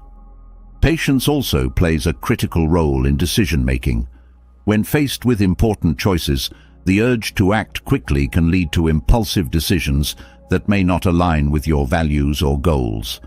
Patience creates the space to reflect, to weigh your options, and to choose with intention. This deliberate approach reduces the risk of regret and ensures that your actions are guided by wisdom rather than haste. One of the most powerful aspects of patience is its ability to transform suffering. When you resist or fight against hardship, you amplify your pain. But when you approach difficulties with patience, you soften their impact. This does not mean that suffering disappears. It means that you learn to endure it with grace, recognizing it as a part of life's ebb and flow. Patience turns suffering into an opportunity for growth, allowing you to emerge stronger and more resilient. Patience is also a form of strength in the face of injustice. When confronted with unfairness or adversity, the instinct is often to react with anger or retaliation. While these responses are understandable, they can escalate the situation and create more harm. Patience, on the other hand, allows you to respond with clarity and purpose, addressing the injustice without being consumed by it. This strength is not passive. It is a deliberate choice to act in a way that aligns with your values and contributes to a greater good. The practice of patience is deeply connected to the cultivation of gratitude. When you focus on what is lacking or what is not happening quickly enough, it is easy to become frustrated. Gratitude shifts your perspective, helping you see the progress you have made and the blessings that already exist in your life. This perspective reduces impatience and fosters a sense of contentment, even in the midst of challenge. Patience is not just about enduring, it is about enduring with dignity. It is the quiet power that allows you to hold your head high, even when the weight of the world feels heavy. It is the inner calm that steadies you when everything around you feels uncertain. This dignity does not come from denying your struggles, but from facing them with courage and grace. In cultivating patience, you also cultivate humility. Patience reminds you that you are not in control of everything, and that life often unfolds on its own timeline. This humility fosters a sense of acceptance and peace, freeing you from the constant pressure to force outcomes. It allows you to work toward your goals with dedication while remaining open to the unexpected. The practice of patience is not always easy, but it is profoundly rewarding. Each moment of patience strengthens your ability to remain calm and composed in the face of adversity. Over time, this practice becomes a part of who you are, a steady presence that supports you through life's challenges. It is a reminder that true strength is not loud or aggressive. It is quiet, steady, and enduring. Patience also deepens your connection to others. When you approach people with patience, you create an environment of trust and respect. This practice is especially powerful in difficult relationships, where patience can help bridge gaps and heal wounds. By showing patience to others, you also inspire them to approach you with the same grace, creating a cycle of mutual understanding and support. At its core, patience is an expression of love. Love for yourself, for others, and for the journey of life. It is a commitment to showing up fully, even when the path is challenging. It is a promise to yourself that you will not give up, no matter how long it takes. This love, rooted in patience, transforms not only how you experience life, but also how you contribute to the world around you. Through patience, you discover a strength that does not waver, a peace that does not falter, and a resilience that carries you through even the darkest times. This strength is not something you need to find. It is already within you, waiting to be cultivated. With each act of patience, you uncover more of this inner power, creating a life that is grounded in stability, wisdom, and quiet, enduring grace. Patience reveals the silent strength within you, guiding you through challenges with calm and grace. But alongside endurance lies another transformative quality: gratitude. Gratitude is more than polite acknowledgement or fleeting appreciation. It is a profound shift in how you see the world. It unlocks the ability to find joy, not in what you wish for, but in what you already have. This practice, central to Buddhist teachings, illuminates the path from dissatisfaction to deep contentment. Gratitude begins with awareness. In the rush of daily life, it is easy to overlook the countless small blessings that surround you: a warm meal, the kindness of a stranger, the steady rhythm of your breath. These moments of grace often go unnoticed, buried beneath layers of desire and comparison. Gratitude brings these moments into focus, transforming the ordinary into the extraordinary. It is a lens that sharpens your vision, helping you see life not as a series of lacks, but as a canvas of abundance. In Buddhism, gratitude is deeply tied to the understanding of interdependence. Nothing exists in isolation. Every aspect of your life is supported by countless unseen hands. The food you eat, the clothes you wear, the knowledge you possess, all these things come to you through the effort and kindness of others. Recognizing this interconnectedness fosters a profound sense of humility and appreciation. Gratitude reminds you that you are never truly alone, that your life is enriched by the contributions of others in ways you may never fully comprehend. Gratitude also shifts your relationship with time. The mind often clings to the past or races toward the future, fueling regret and anxiety. Gratitude roots you in the present, drawing your attention to the gifts of the here and now. It reminds you that life unfolds moment by moment, and that joy is found not in the distant horizon, but in the simple beauty of the current breath, the current heartbeat, the current sunrise. A core aspect of gratitude is its ability to transform challenges. Difficulties, while painful, are often the greatest teachers. They reveal your strength, refine your character, and deepen your understanding of life. Gratitude allows you to see the value in these experiences, to recognize that even in struggle, there is something to be thankful for.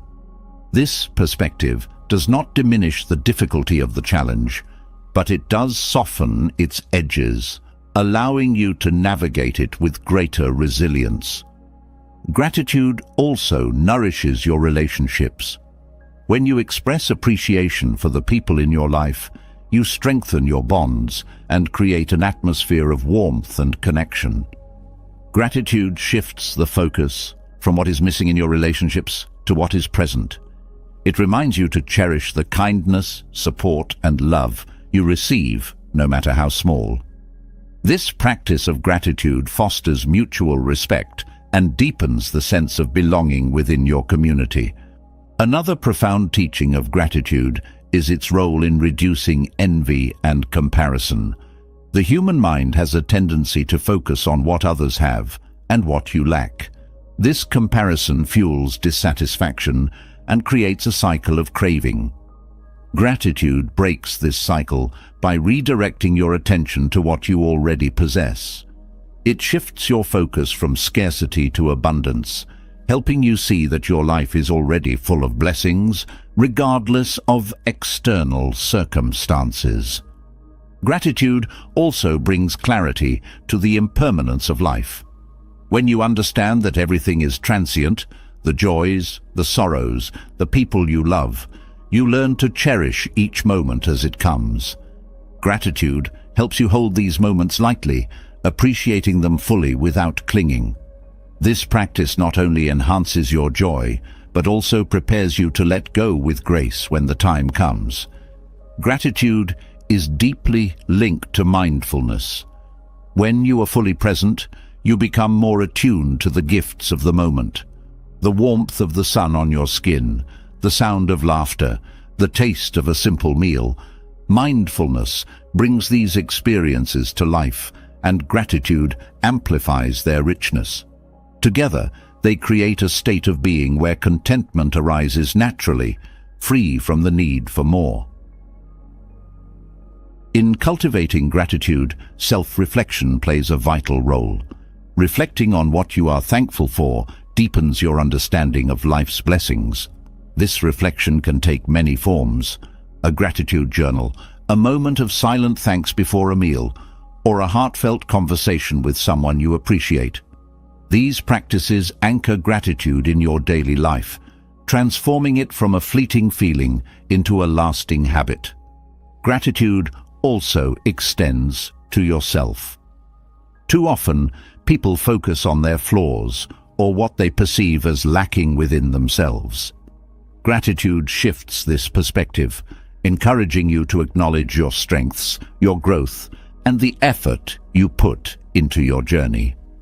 It reminds you that you are worthy of your own appreciation and that self-compassion is an essential part of a fulfilling life.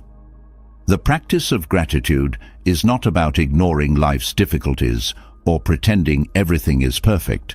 It is about finding balance, acknowledging the challenges while also recognizing the gifts. This balance creates a sense of stability, allowing you to face hardships without losing sight of the goodness that still exists. Gratitude does not deny pain. It transforms how you hold it. Gratitude also fosters generosity. When you recognize the abundance in your own life, you naturally feel inspired to share it with others. This generosity does not have to be grand. It can be as simple as a kind word, a helping hand, or a smile. Acts of giving, rooted in gratitude, create a ripple effect of positivity, spreading joy to others and deepening your own sense of fulfillment. Gratitude is a practice that grows with time. Each moment of appreciation strengthens your ability to see the good, even in the midst of difficulty. Over time, this practice becomes second nature, a way of being that infuses your life with peace and joy. Gratitude transforms your outlook, helping you approach life with an open heart and a calm mind. At its core, gratitude is an act of liberation. It frees you from the cycle of craving and dissatisfaction, showing you that contentment is not something to be chased, but something to be found within. It is a reminder that joy does not depend on external circumstances, but arises from how you choose to engage with life. Gratitude connects you to the world in profound ways. It reveals the beauty of interdependence, the richness of the present moment, and the resilience of the human spirit. Through gratitude, you discover that even in life's simplest moments, there is a depth of joy waiting to be uncovered.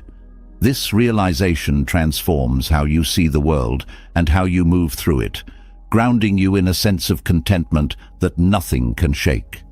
Gratitude opens the heart and reveals the fullness of life, but even in moments of profound appreciation, fear and shame can creep into the mind, casting shadows over joy. These emotions, deeply human and universal, often feel insurmountable. Yet, within Buddhist teachings lies the wisdom to face them, not with resistance or avoidance, but with courage and self-compassion. These qualities transform fear and shame from sources of suffering into opportunities for growth and liberation. Fear arises from uncertainty, the unknown, and the perceived threats to what we hold dear. It is rooted in the desire to control outcomes and protect what feels safe. Buddhism teaches that fear is often a projection of the mind, a response to what might happen rather than what is happening. By grounding yourself in the present moment, you can begin to dismantle fear's grip. Mindfulness becomes a tool to observe fear without judgment, to see it clearly for what it is, and to respond with clarity rather than reactivity. Shame, on the other hand, stems from the inner critic, a harsh, often relentless voice that magnifies flaws and mistakes. It ties self-worth to perceived failures, creating a cycle of self-blame and unworthiness. Buddhist teachings offer a pathway out of this cycle through self-compassion. When you turn toward yourself with the same kindness and understanding you would offer a friend, you disrupt shame's power. Self-compassion reminds you that imperfection is not a flaw, but a shared human experience. Both fear and shame thrive on isolation. They convince you that you are alone in your struggles, that your fears or perceived inadequacies are unique. Buddhism counters this isolation with the principle of interconnectedness. Recognizing that everyone experiences fear and shame in some form dissolves the barriers these emotions create. You realize you are not alone. You are part of a larger, shared journey of growth and healing. One of the first steps in overcoming fear is acknowledging it without letting it define you. Fear often grows stronger when ignored or suppressed, but when brought into the light of awareness, it begins to lose its intensity. This practice requires courage, the willingness to face discomfort and uncertainty with an open heart. Courage does not mean the absence of fear. It means acting with wisdom and purpose despite it. Shame, too, can be disarmed through awareness. By observing the thoughts and beliefs that fuel shame, you gain insight into its origins. Often these beliefs are inherited from societal expectations, cultural norms, or past experiences. Recognizing that shame is not an inherent truth, but a conditioned response, allows you to question its validity. This questioning is not an act of defiance, but one of liberation, freeing you from the weight of unexamined judgments. Compassion plays a central role in transforming both fear and shame. Compassion for yourself creates a safe space to explore these emotions without judgment. It allows you to hold your fears and doubts gently, to listen to what they're telling you without being overwhelmed by them. Compassion for others extends this understanding outward, helping you see that the people around you are also navigating their own fears and feelings of inadequacy. This shared humanity fosters connection and reduces the sense of isolation that fear and shame often bring. Fear is closely tied to attachment, the desire to hold on to what feels safe and familiar. Buddhism teaches that this attachment creates suffering because it resists the natural flow of life. Letting go of attachment does not mean abandoning what you value. It means releasing the need to control every outcome. This release allows you to engage with life more fully, to face uncertainty with curiosity rather than resistance. Shame, similarly, is rooted in comparison. It arises when you measure yourself against others or against an idealized version of who you think you should be. Buddhism encourages you to turn inward, to focus on your own path rather than comparing it to others. This inward focus helps you appreciate your unique journey, to see your growth and efforts as valuable, regardless of how they measure up to external standards. Meditation is a powerful practice for working with fear and shame. Through meditation, you create a space to observe these emotions without being consumed by them. You learn to sit with discomfort, to let it arise and pass without attaching a narrative to it. This practice builds resilience, teaching you that fear and shame are transient states, not permanent truths. Another key teaching is the concept of impermanence. Both fear and shame often feel overwhelming because they seem unending. Recognizing their impermanent nature helps you see that these emotions, like all things, will pass. This understanding does not diminish their intensity, but provides a sense of perspective. allowing you to navigate them with greater ease. Buddhism also emphasizes the importance of intention in overcoming fear and shame. When you approach these emotions with the intention to learn and grow, rather than to escape or suppress, you transform your relationship with them. They become opportunities for self-discovery rather than obstacles to be avoided. This shift in perspective empowers you to face even the most challenging emotions with a sense of purpose. Community support is another invaluable resource. Sharing your experiences with trusted individuals, whether through conversation, meditation groups, or other forms of connection, helps to lighten the load. Hearing others share their struggles and triumphs reminds you of the universal nature of fear and shame, reducing their power to isolate and overwhelm. Gratitude, too, plays a role in this process. Fear and shame often focus your attention on what is lacking: safety, approval, worth. Gratitude redirects this focus to what is present, to the strengths and resources you already possess. It reminds you that even in moments of fear or doubt, there is still much to appreciate and build upon. Forgiveness is a transformative practice for overcoming shame. Forgiving yourself for past mistakes, for not meeting your own expectations, or for simply being human releases the hold of shame. Forgiveness is not about condoning or forgetting, but about accepting and letting go. It is an act of self-compassion that frees you to move forward without the weight of regret. In facing fear, mindfulness becomes a beacon. It anchors you in the present, preventing your mind from spiraling into worst-case scenarios or clinging to past failures. Mindfulness teaches you to respond to fear with curiosity, to explore its roots and its message rather than reacting impulsively. This exploration often reveals that fear is not the enemy, but a guide, pointing you toward areas of growth and transformation. Shame, too, can be met with mindfulness. By observing the thoughts and feelings that arise with shame, you begin to see the patterns and triggers that sustain it. This awareness creates a space for choice, a space where you can respond with kindness rather than self-criticism. Over time, this practice weakens the hold of shame, replacing it with a sense of self-acceptance and peace. The Buddhist principle of non-attachment is particularly helpful in navigating these emotions. Non-attachment does not mean indifference. It means engaging with life fully without clinging to outcomes. When you release the need to control or define yourself by external measures, you free yourself from much of the fear and shame that arises from unmet expectations. Through consistent practice, fear and shame lose their power to dictate your actions or define your sense of self. They become moments of reflection rather than sources of suffering.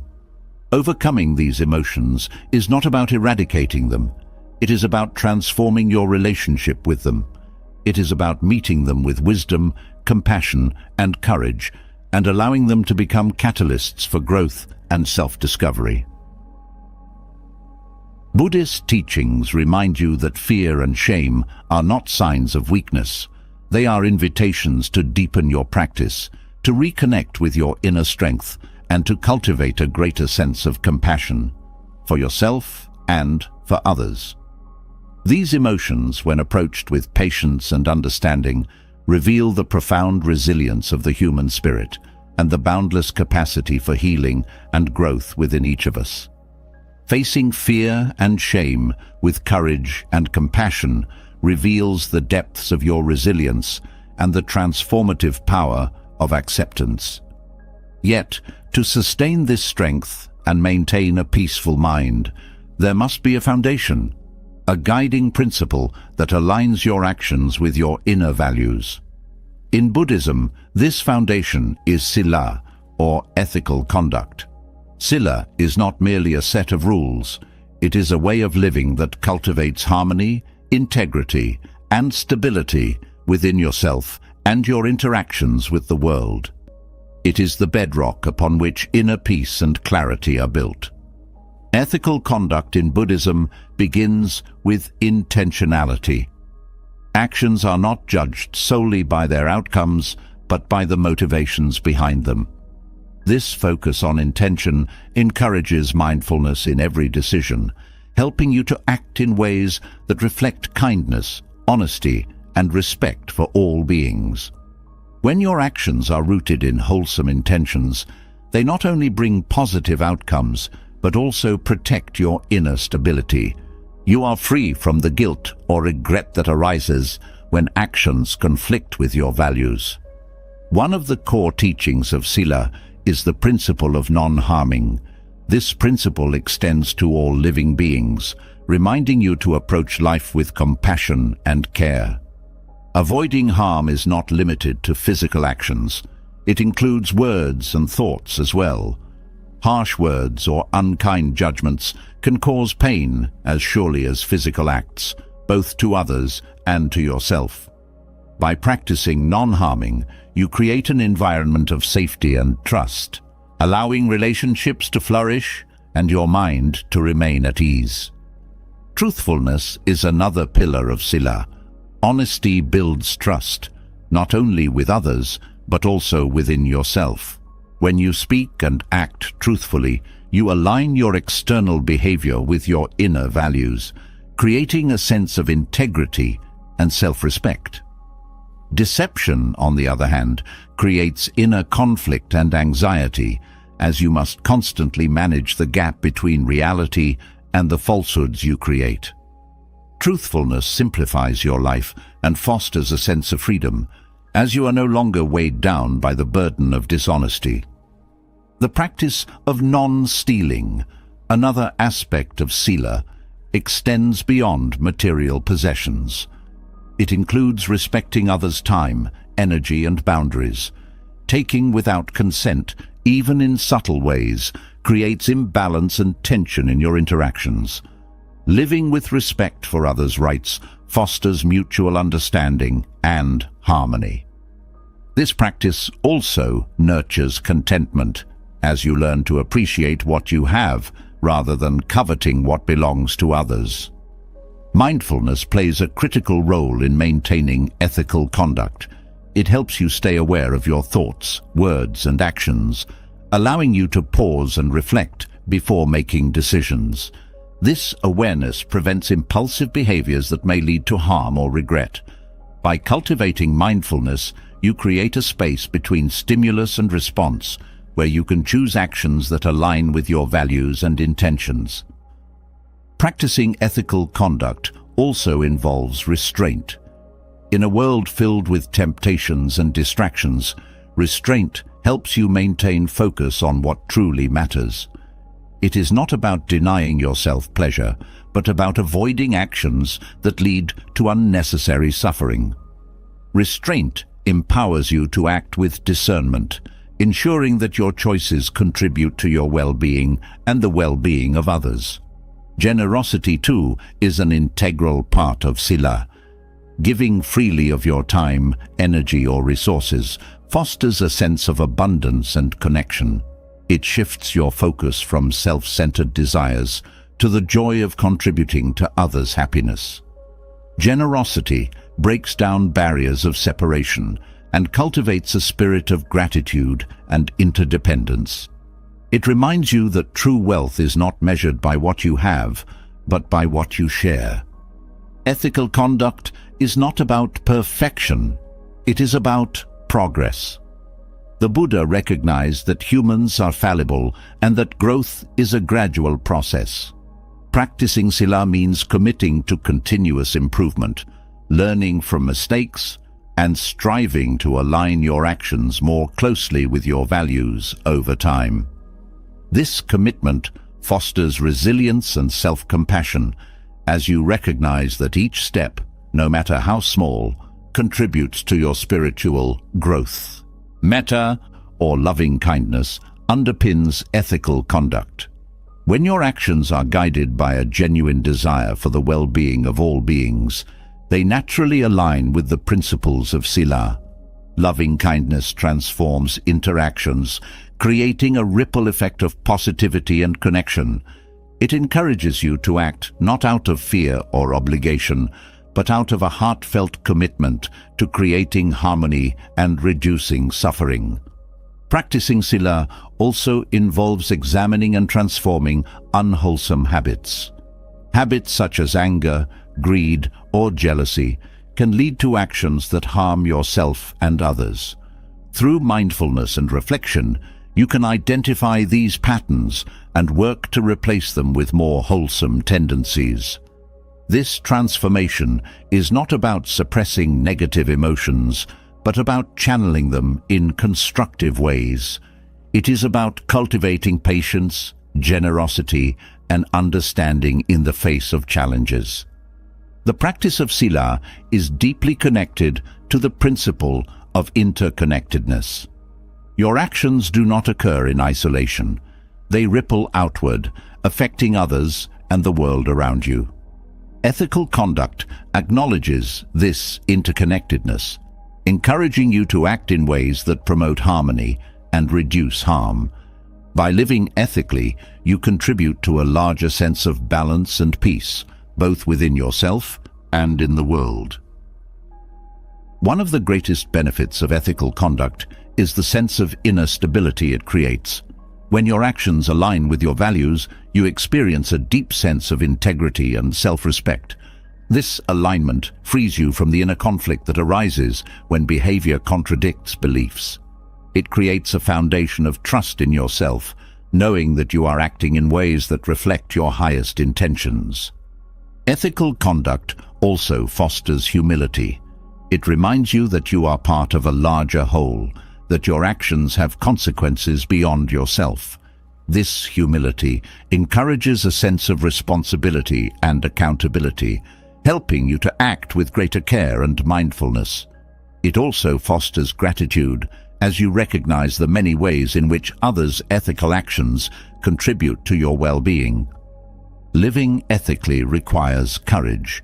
It is not always easy to act in alignment with your values, especially when faced with pressure or temptation, but this courage strengthens your character, building resilience and confidence.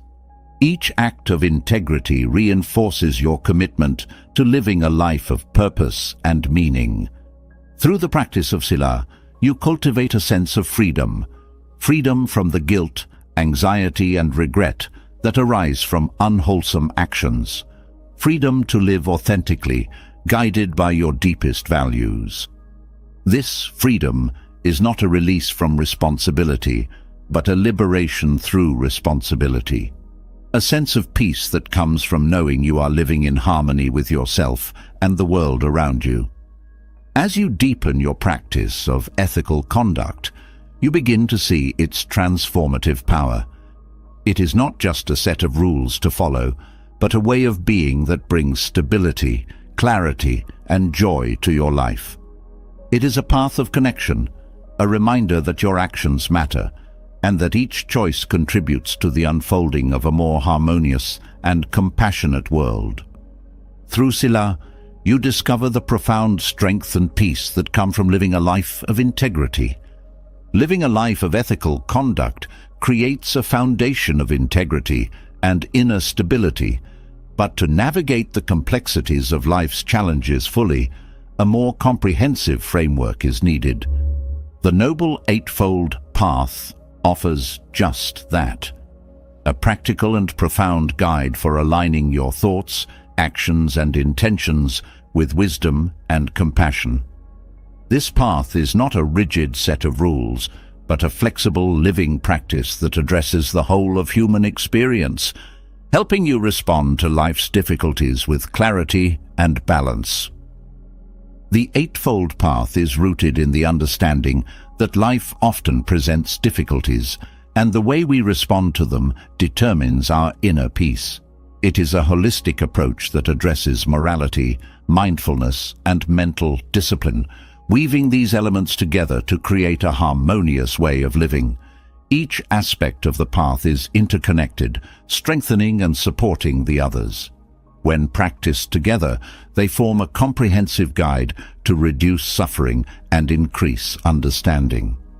Right view is the first step and serves as the foundation for the entire path.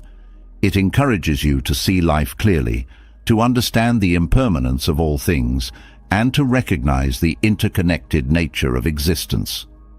This perspective transforms how you experience challenges. Instead of clinging to fixed outcomes or resisting change, you develop an openness to life as it unfolds. Right view fosters wisdom, helping you discern the causes of suffering and the way to overcome it. Right intention complements right view by focusing on the motivations behind your actions. It calls for intentions rooted in kindness, compassion, and a genuine desire to reduce harm. When your intentions align with these principles, your actions naturally follow. This alignment not only resolves inner conflict, but also creates harmony in your relationships and interactions with the world. Right intention teaches you to approach challenges with a heart guided by understanding rather than fear or anger. Right speech emphasizes the power of words. Words can heal or harm, unite or divide. This step of the path encourages you to speak truthfully, kindly, and with purpose. Right speech also involves mindful listening, creating a space for genuine communication and understanding. By choosing your words carefully, you reduce misunderstandings and foster connection, even in difficult conversations. The practice of right speech builds trust, both with others and within yourself. Right action focuses on ethical behavior. It calls for actions that align with the principles of non-harming, honesty, and respect. This step is not about following rules for their own sake, but about acting in ways that contribute to well-being and reduce suffering. Right action transforms how you approach challenges, encouraging you to act with integrity and thoughtfulness, even in complex situations. It reminds you that every action has consequences and that you have the power to choose actions that create positive outcomes. Right livelihood extends the principle of ethical conduct into your work and daily activities. It encourages you to engage in professions and practices that support rather than harm others.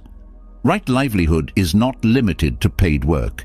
It includes all the ways you contribute to the world. When your livelihood aligns with your values, it brings a sense of purpose and fulfillment, reducing the inner tension that arises from ethical conflicts. Right effort is the practice of cultivating and maintaining wholesome qualities while letting go of unwholesome ones. This step emphasizes balance, avoiding extremes of overexertion or passivity.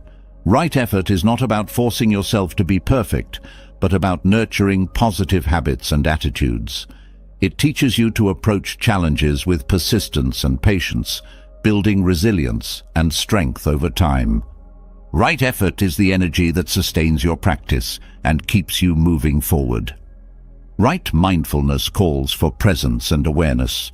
It encourages you to be fully engaged in each moment, observing your thoughts, emotions, and surroundings without judgment. Mindfulness creates a space for clarity and calm, allowing you to respond to challenges thoughtfully rather than reacting impulsively. Right. Mindfulness is the foundation of inner peace, helping you remain steady and centered even when life feels chaotic. Right concentration focuses on mental discipline and the ability to maintain focus. It involves practices such as meditation that train the mind to stay present and engaged. Right concentration sharpens your awareness and deepens your understanding, allowing you to approach challenges with a clear and focused mind. This step supports all other aspects of the path, providing the mental clarity needed to act with wisdom and compassion. The Eightfold Path is not a linear journey, but a dynamic process. Each step informs and reinforces the others, creating a comprehensive approach to navigating life's challenges. For example, mindfulness enhances your ability to speak and act ethically, while ethical behavior supports a calm and focused mind. This interconnectedness makes the path adaptable to the complexities of life, providing guidance that is both practical and profound. One of the most powerful aspects of the Eightfold Path is its emphasis on personal responsibility. It teaches that while external circumstances influence your life, your inner peace is ultimately determined by your own thoughts, actions, and attitudes. This perspective is liberating as it empowers you to create a life of purpose and harmony regardless of external challenges. The path also fosters a sense of interconnectedness. By living ethically and mindfully, you contribute to a more compassionate and balanced world. Your actions ripple outward, influencing those around you and creating a cycle of positivity and understanding. The Eightfold Path reminds you that your well-being is deeply connected to the well-being of others, encouraging a life of service and contribution. Through the practice of the Eightfold Path, you cultivate wisdom, compassion, and inner stability. These qualities transform how you experience challenges, helping you face them with courage and clarity. The path is not about avoiding difficulties, but about engaging with them in ways that reduce suffering and promote growth. It is a guide to living with integrity and balance, a way to navigate the complexities of life with grace and wisdom. The Eightfold Path is not a destination, but a lifelong practice. Each moment offers an opportunity to align your actions with its principles, to deepen your understanding, and to grow in compassion. This practice is not about perfection, but about progress, about taking steps, however small, toward a life of greater peace and purpose. By following the Eightfold Path, you create a life that reflects your highest values, a life guided by wisdom and compassion. This path is not just a response to challenges. It is a way of being that transforms how you experience the world and how the world experiences you. Through this practice, you discover the profound peace and resilience that come from living in harmony with yourself and with all of existence. The Eightfold Path guides you toward clarity, compassion, and a steady mind, offering tools to navigate the complexities of life with grace. Yet even with this wisdom, there are moments when words strike like arrows, provoking anger or hurt. Criticism and insults, so often seen as sources of pain, can become some of the most powerful teachers on the path of mindfulness and non-attachment. They hold a mirror to the ego, revealing the attachments and insecurities that bind the heart. Through the lens of Buddhist practice, these moments of offense are not merely to be endured, but to be transformed into profound opportunities for growth. Insults often trigger an immediate emotional response: anger, humiliation, or defensiveness. This reaction arises from the ego's need to protect its image, to maintain a sense of superiority or control. Buddhism teaches that this instinctive reaction is not an inevitable truth, but a conditioned response.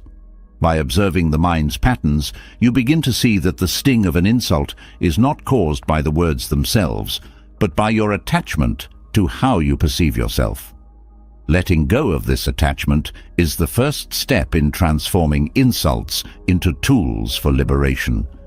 Criticism and offense reveal where the ego is most vulnerable. If harsh words provoke anger, it may point to an attachment to pride or a fear of inadequacy. If they evoke sadness, it may highlight a longing for approval or a fear of rejection. By approaching these emotions with curiosity rather than judgment, you uncover the deeper truths about yourself. This self-awareness is not about blame, but about understanding, a compassionate inquiry into the roots of your reactions. Mindfulness plays a critical role in responding to insults. When an insult is directed at you, there is often a split-second window before your reaction takes over. Mindfulness allows you to pause in that space, to observe the insult and your emotions without immediately reacting. This pause creates a moment of freedom, a chance to choose your response rather than being swept away by instinct. Over time, this practice strengthens your ability to remain composed and thoughtful, even in the face of provocation. Non-attachment is another key teaching in handling criticism. The mind often clings to praise and approval, using them as measures of self-worth. When this attachment is present, insults feel like personal attacks, threats to the carefully constructed identity the ego clings to. Non-attachment frees you from this cycle, reminding you that your worth is not determined by others' opinions. This perspective brings a profound sense of freedom, allowing you to hear criticism without taking it personally. The practice of compassion transforms how you perceive the person delivering the insult. Rather than seeing them as an adversary, you begin to recognize their own pain or misunderstanding. Harsh words often come from unresolved struggles within the speaker, and responding with compassion shifts the dynamic. This compassion does not condone harmful behavior, but acknowledges the shared humanity behind it. By meeting offense with understanding, you break the cycle of anger and create space for peace. Criticism, when viewed through a Buddhist lens, can also be a valuable source of feedback. Not all harsh words are baseless. Some may hold truths that can guide your growth. Receiving criticism mindfully allows you to separate what is constructive from what is not. This discernment requires humility, the willingness to learn even from uncomfortable experiences. By seeing criticism as an opportunity to refine yourself, you transform it into a tool for self-improvement. Another powerful practice is gratitude. While it may seem counterintuitive, offering gratitude for criticism or insults shifts your perspective. These moments challenge your ego and provide opportunities to strengthen patience, resilience, and equanimity. Gratitude for these lessons does not erase the discomfort, but reframes it, turning adversity into an integral part of your journey. The teachings of impermanence also apply to handling offense. Insults, like all things, are fleeting. The sting of harsh words fades over time, leaving behind only the lessons they carry. Recognizing this transience helps you respond with calm rather than being overwhelmed by the moment. It reminds you that no insult can define you, as your true nature is beyond the reach of words. Equanimity, the ability to remain balanced in the face of praise and blame, is a cornerstone of Buddhist practice. This state of inner steadiness comes from understanding that both approval and criticism are temporary and subjective. Equanimity allows you to receive insults without being shaken and to accept praise without becoming attached. This balance brings a profound sense of inner peace, as your sense of self is no longer tied to the shifting tides of external opinion. Forgiveness is another transformative practice in dealing with offense. Holding on to anger or resentment towards someone who has insulted you only perpetuates suffering. Forgiveness is not about condoning harmful behavior, but about releasing the burden of anger. It frees your heart from the weight of grudges, allowing you to move forward with lightness and clarity. Forgiveness also fosters compassion, deepening your understanding of others and strengthening your ability to respond with kindness. The practice of loving kindness, or metta, further supports this transformation. By cultivating goodwill toward yourself and others, you create an inner environment of peace and resilience. Loving kindness helps you respond to insults with grace, as your heart remains rooted in compassion rather than defensiveness. This practice extends beyond the immediate interaction, fostering a sense of connection and understanding that enriches all your relationships. One of the most profound teachings in handling offense is the realization that an insult only holds power if you accept it. When someone speaks harshly, their words are like a gift. If you choose not to take the gift, it remains with the giver. This perspective shifts the dynamic entirely, reminding you that you have the power to decide how much influence others' words have over you. This detachment brings freedom, allowing you to engage with criticism from a place of strength and stability. Insults also provide an opportunity to practice humility. The ego often seeks validation, clinging to an idealized image of itself. Criticism challenges this image, inviting you to let go of pride and embrace your humanity. Humility does not mean diminishing yourself, but recognizing that you are always growing, always learning. This perspective transforms criticism into a tool for self-discovery and growth.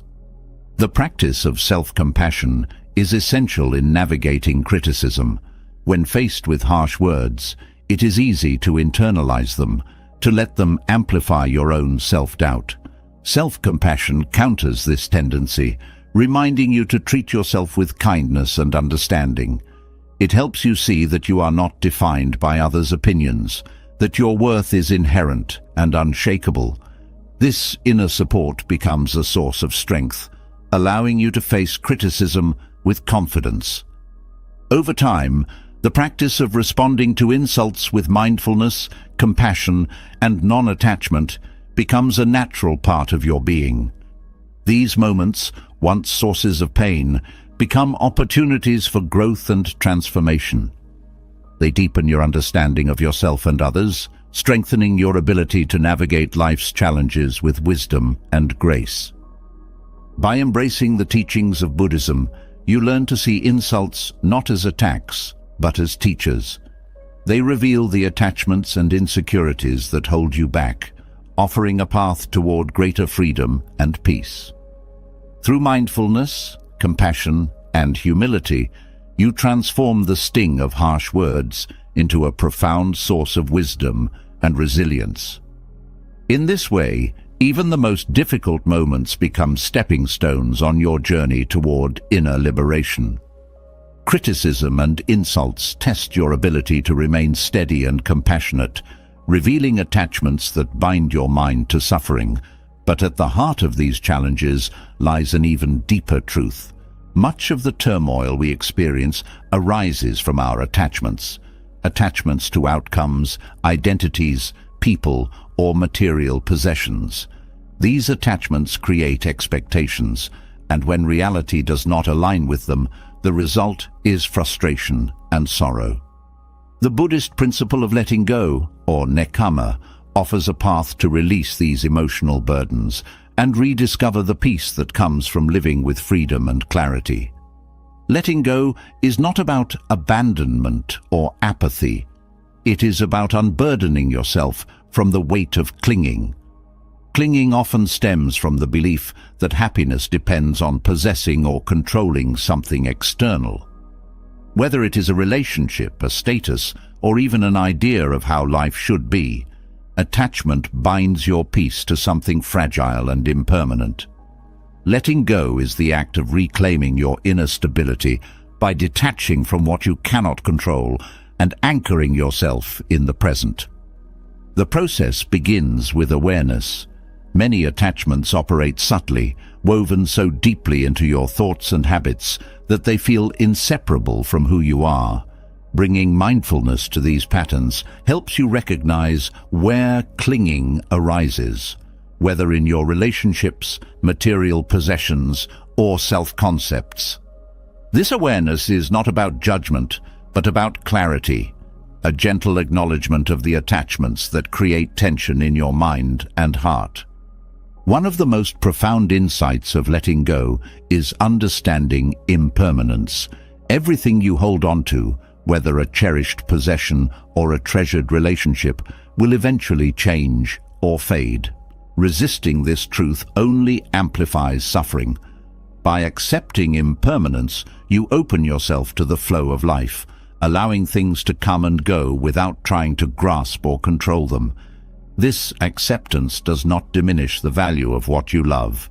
It enhances it, teaching you to appreciate fully without fear of loss. Letting go also transforms how you approach relationships. Attachment often disguises itself as love, creating dependency and fear of separation. True love, however, flourishes in freedom. When you let go of clinging to others, you allow them to be fully themselves, and you release yourself from the anxiety of trying to control or possess them. This shift deepens your connections, fostering relationships rooted in mutual respect and genuine care, rather than need or expectation. Material possessions are another common source of attachment. While they can provide comfort and convenience, they often become symbols of identity or security. The more you cling to these symbols, the more they control you. Letting go of attachment to material things does not mean renouncing them entirely. It means changing your relationship with them. You begin to see possessions as tools rather than extensions of your worth. This perspective frees you from the endless cycle of craving and accumulation, allowing you to focus on what truly matters. Self-identity is perhaps the most challenging attachment to release. The mind clings to labels, roles, and narratives that define who you think you are. These identities, while comforting, can become cages, limiting your growth and creating conflict when life challenges your self-concept. Letting go of rigid identities does not mean losing yourself. It means discovering the fluid, ever-changing nature of who you are. This flexibility brings a sense of freedom, allowing you to adapt and evolve without fear. Letting go also involves releasing expectations. Expectations create a gap between reality and desire, and when life does not meet these expectations, suffering arises. By releasing expectations, you learn to engage with life as it is, rather than as you think it should be. This openness fosters resilience, helping you navigate challenges with grace and equanimity. Forgiveness is a profound act of letting go. Holding on to resentment or anger ties you to the past, preventing you from moving forward. Forgiveness is not about condoning harm, but about freeing yourself from the grip of negative emotions. It is an act of self-liberation, a way of releasing the burden of pain and reclaiming your peace. Through forgiveness, you create space for healing and growth, both for yourself and for others. Mindfulness is essential in the practice of letting go. It anchors you in the present moment, helping you see clearly what is worth holding on to and what is causing unnecessary suffering. Mindfulness allows you to approach the process of letting go with intention and compassion, turning it into an act of self-care rather than sacrifice. It helps you navigate the discomfort of releasing attachments, reminding you that peace lies on the other side.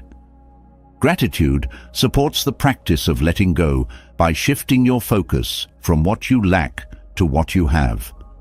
When you cultivate gratitude, you recognize the abundance already present in your life, reducing the urge to cling or grasp for more. Gratitude teaches you to appreciate the fleeting beauty of each moment, reinforcing the wisdom of living lightly and letting go. Renunciation, in the Buddhist sense, is not about deprivation, but about freedom. It is the act of releasing what does not serve your highest well-being, creating space for joy, clarity, and peace. This practice is deeply personal, requiring you to reflect on what you are holding on to and why. Renunciation is not a one-time act, but an ongoing process, a gentle peeling away of layers that no longer align with your values or purpose.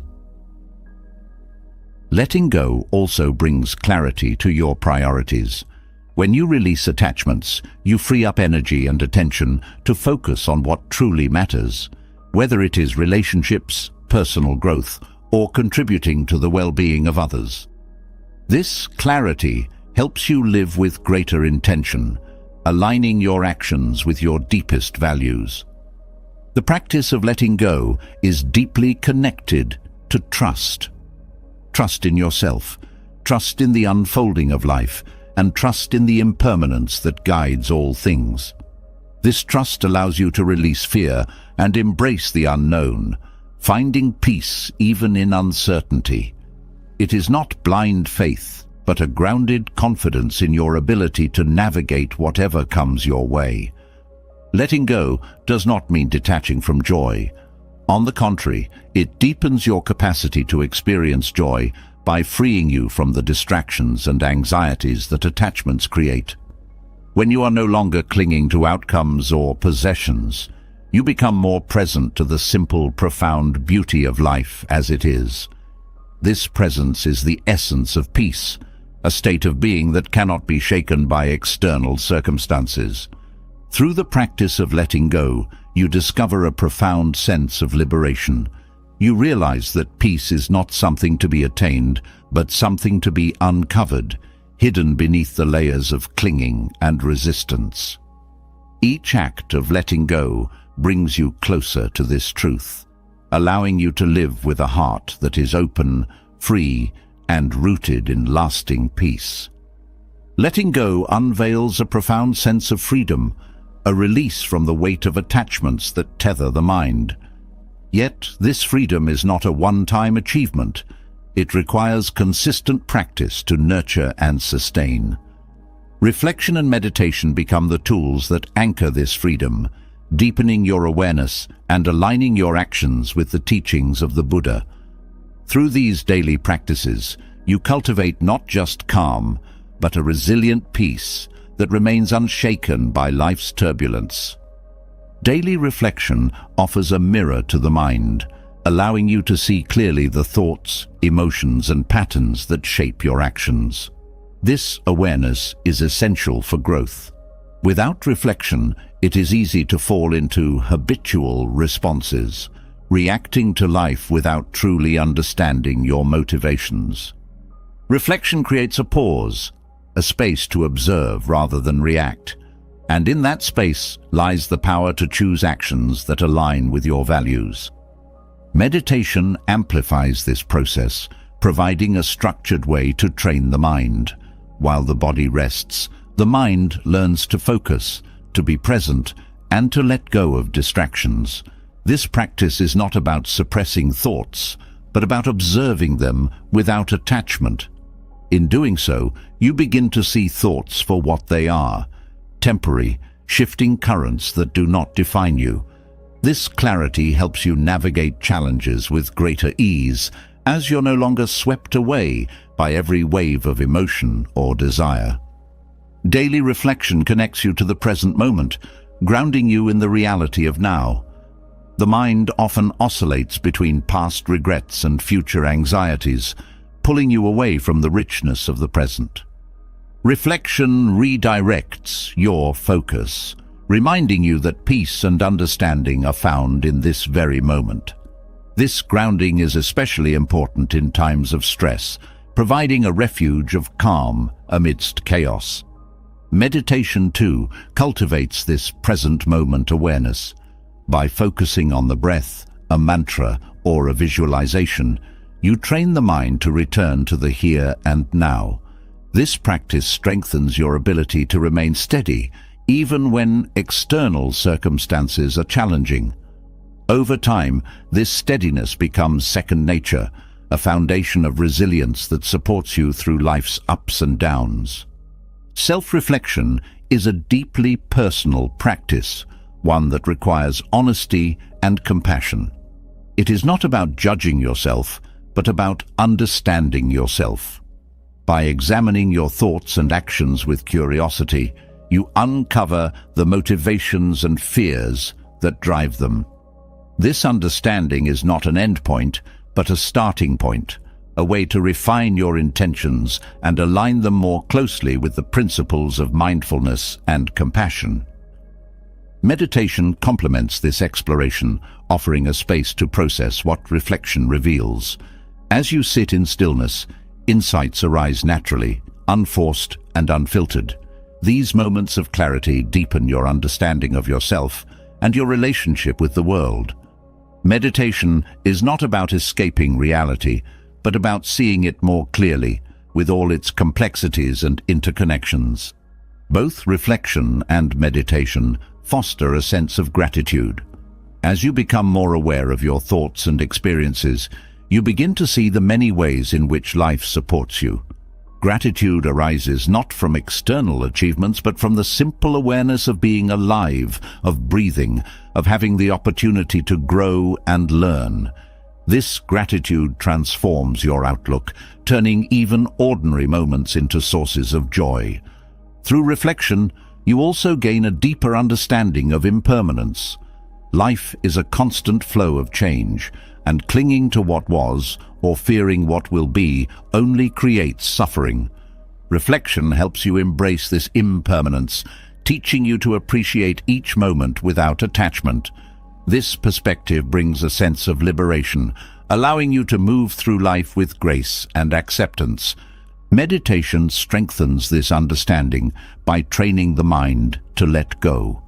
In meditation, you practice releasing thoughts and returning to your point of focus.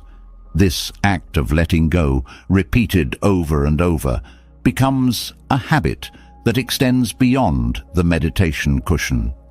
You learn to release grudges, worries, and attachments with the same ease, creating space for peace and clarity. Daily reflection also serves as a way to measure your growth. By looking back on your thoughts, actions, and experiences, you can see patterns of progress and areas where further effort is needed. This awareness is not about perfection, but about steady improvement. Each day offers a new opportunity to align your life more closely with your values and aspirations. Meditation, in turn, provides the strength to make these changes. It cultivates patience, persistence, and focus, qualities that support you in navigating the challenges of growth. Meditation is not a quick fix, but a lifelong practice, one that deepens and evolves as you continue on your path. Through reflection and meditation, you also develop compassion, both for yourself and for others. Reflection reveals the ways in which you struggle, the fears and doubts that shape your actions. This understanding softens your judgments, replacing criticism with kindness. Meditation reinforces this compassion, creating a space of inner peace that extends outward to those around you. Compassion becomes not just a feeling, but a way of being, a guiding principle that informs every aspect of your life. These practices also cultivate humility. Reflection shows you that growth is a continuous journey, one that requires effort and openness. Meditation reminds you of the vastness of existence, the interconnectedness of all beings. This humility is not about diminishing yourself, but about recognizing your place within the greater whole. It fosters a sense of respect and gratitude for the people, experiences, and teachings that support you on your journey. Daily reflection and meditation also help you navigate the inevitable challenges of life. When faced with difficulty, these practices provide a steady anchor, a way to remain calm and clear amidst uncertainty. They teach you to approach challenges not as obstacles, but as opportunities for growth. Each challenge becomes a lesson, each difficulty a teacher, guiding you toward greater understanding and resilience. Through these practices, you also cultivate a sense of purpose.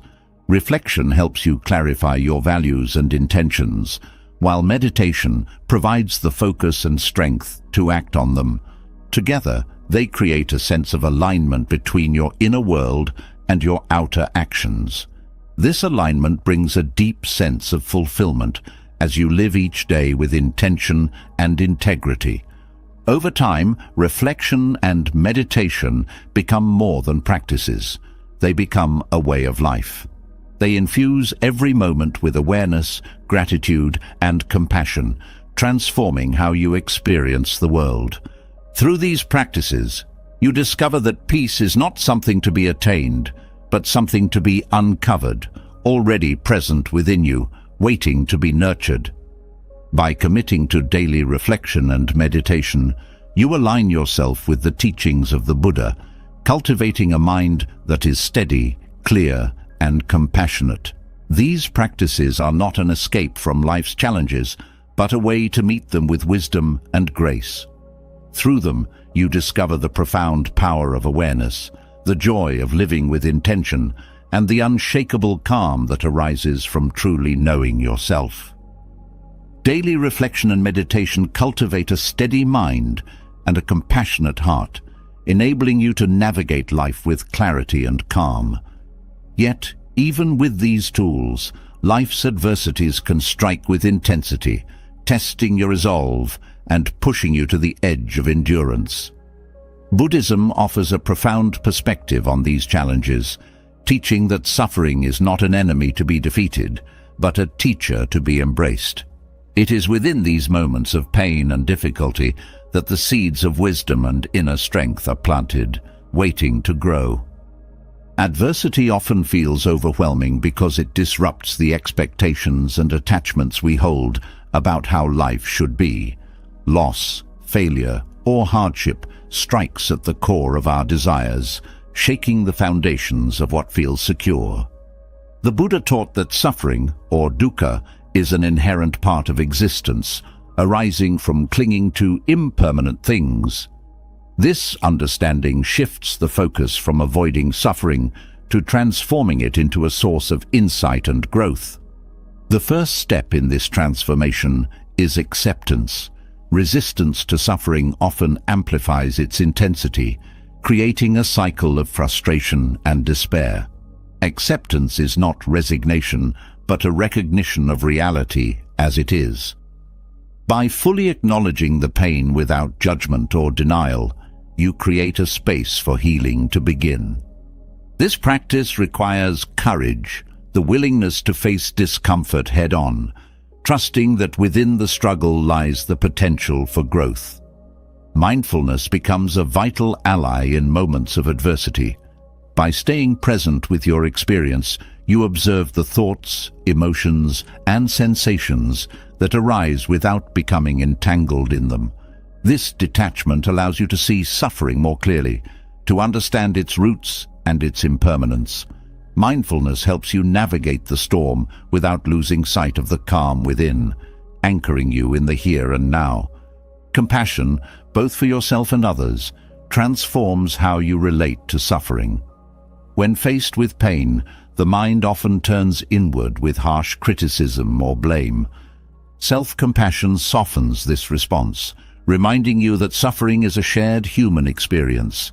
It encourages kindness toward yourself, allowing you to approach your struggles with patience and understanding. Compassion for others, too, broadens your perspective, helping you see that everyone carries their own burdens. This shared understanding fosters connection and reduces the isolation that suffering often brings. Adversity often reveals hidden strengths, qualities that lie dormant until tested. Patience, resilience, and determination emerge in the face of challenges, showing you the depth of your inner resources. These strengths are not created by the adversity itself, but are uncovered through your response to it. Each difficulty becomes an opportunity to discover and refine these qualities, building a foundation of inner strength that supports you through future trials. The Buddhist concept of impermanence offers solace in times of suffering. Pain, like all experiences, is temporary. It arises, peaks, and fades, leaving behind only the lessons it imparts. Recognizing this impermanence does not diminish the intensity of suffering, but provides perspective, reminding you that no pain lasts forever. This understanding allows you to endure hardships with greater patience and hope. Adversity also challenges the ego, the part of the mind that clings to control and certainty. When life does not go as planned, the ego reacts with frustration or despair, clinging to the illusion that happiness depends on external circumstances. Buddhism teaches that true peace arises not from controlling life, but from letting go of this attachment. By releasing the need for things to be a certain way, you free yourself from much of the suffering that arises from unmet expectations. Reflection on suffering often reveals its deeper lessons. Difficulties teach humility, reminding you of your limitations and the interconnectedness of all beings. They challenge you to reassess your values, to focus on what truly matters rather than what is fleeting or superficial. They inspire gratitude for the moments of joy and ease, which often go unnoticed until contrasted with pain. Through adversity, you also develop empathy. Experiencing suffering firsthand deepens your ability to understand and connect with others in their struggles. This empathy fosters compassion and strengthens your relationships, creating a sense of shared humanity. It transforms suffering from a solitary experience into a bridge that connects you to others. Adversity often forces you to pause and reflect, breaking the momentum of habitual patterns. This disruption creates a space for growth, a chance to examine your life and make meaningful changes. Challenges reveal areas where attachment, fear, or insecurity hold you back, providing an opportunity to release these obstacles and move forward with greater clarity and freedom. Meditation supports this process by creating a sanctuary of stillness amidst the chaos. In meditation, you can sit with your suffering without being overwhelmed by it, observing its ebb and flow with curiosity and acceptance. This practice builds resilience, teaching you to face pain with equanimity rather than avoidance. Over time, meditation transforms your relationship with suffering, allowing you to approach it with openness and strength. The Buddhist principle of non-attachment is particularly powerful in transforming suffering. Clinging to outcomes, identities, or possessions often intensifies pain when they are lost or threatened. Non-attachment doesn't mean detachment from life, but engagement with it without grasping. It teaches you to appreciate what you have without fearing its loss, to find joy in the present rather than in what might be. Forgiveness is another profound practice in times of adversity. Holding on to anger or resentment only deepens suffering, tying you to the pain of the past. Forgiveness is not about condoning harm, but about releasing its hold on your heart. It is an act of self-liberation, a way to reclaim your peace and move forward with lightness and grace. Adversity also deepens your faith, whether in yourself, in the teachings of the Buddha, or in the larger flow of life. Faith is not blind optimism, but a grounded trust in your ability to navigate challenges and emerge stronger. This faith provides a steady anchor, a source of hope and strength in the darkest times. Through the lens of Buddhism, suffering is not an obstacle, but a teacher. It shows you where attachments and illusions create pain, guiding you toward greater freedom and understanding.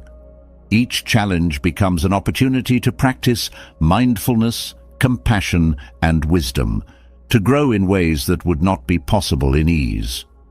Adversity, when approached with an open heart and mind, transforms not only your experience of pain, but your entire outlook on life. It teaches you to find meaning and purpose in the face of difficulty, to see even the hardest moments as integral to your journey. Through this transformation, suffering becomes not something to be feared, but something to be embraced as part of the unfolding path. The Buddha's teachings offer a roadmap for this transformation, showing you how to turn suffering into wisdom and adversity into strength. By applying these principles, you discover a profound resilience within yourself, a capacity for growth and peace that no challenge can take away. In this way, every hardship becomes a stepping stone on the path to spiritual liberation and inner peace. Adversity reveals how much power your mind holds, shaping your experience of suffering and resilience. It teaches that the mind, when left unchecked, can become its own source of struggle, spinning narratives that amplify pain and feed worry. But within this very realization lies the key to liberation, the understanding that you are not your thoughts. Buddhism offers profound and practical tools to stop your thoughts from controlling you, teaching you how to reclaim your peace and clarity by breaking free from the patterns that trap your mind. The first step to breaking free from mental control is awareness. Thoughts are like clouds, constantly forming, shifting and dissolving. Often they feel overwhelming because you unconsciously identify with them, believing they define who you are. By cultivating awareness, you begin to see thoughts as events in the mind rather than absolute truths. This perspective helps you observe thoughts without becoming entangled in them. Mindfulness is a cornerstone of this practice.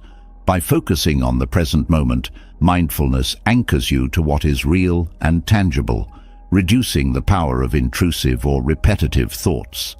A common mindfulness exercise is to focus on the breath, using its natural rhythm as a point of return when the mind begins to wander.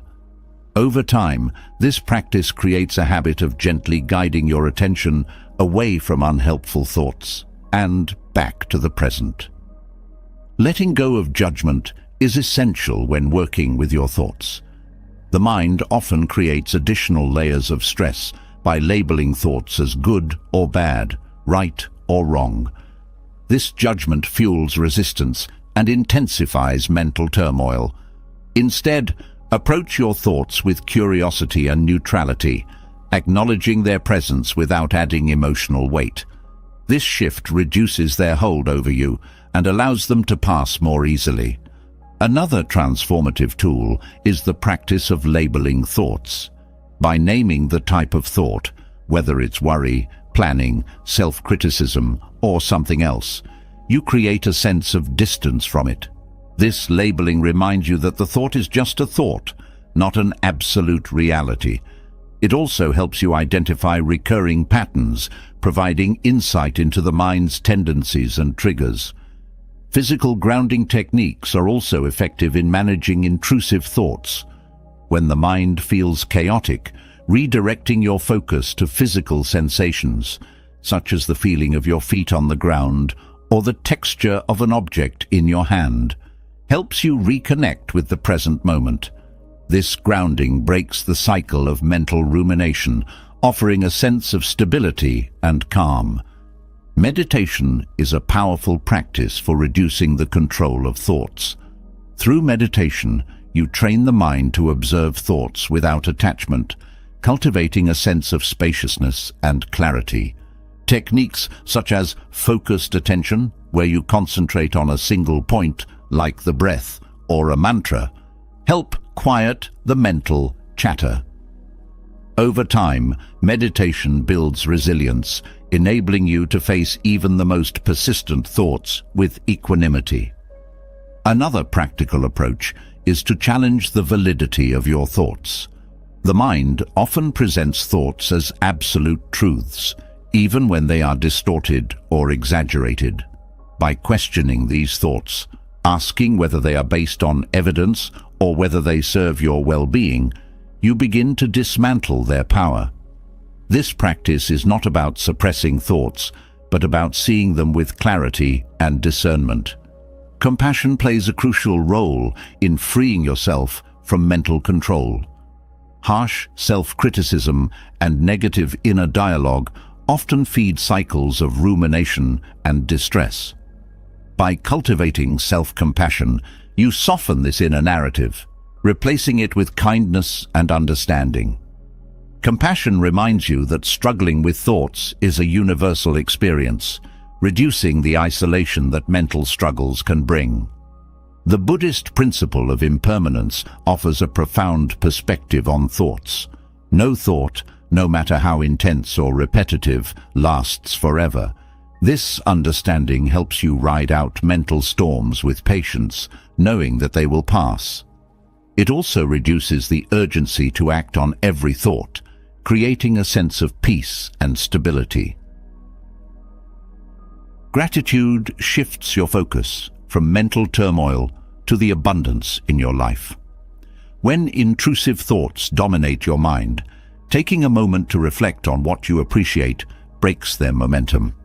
Gratitude does not erase difficult thoughts, but balances them with a broader perspective, reminding you of the beauty and support present in your life.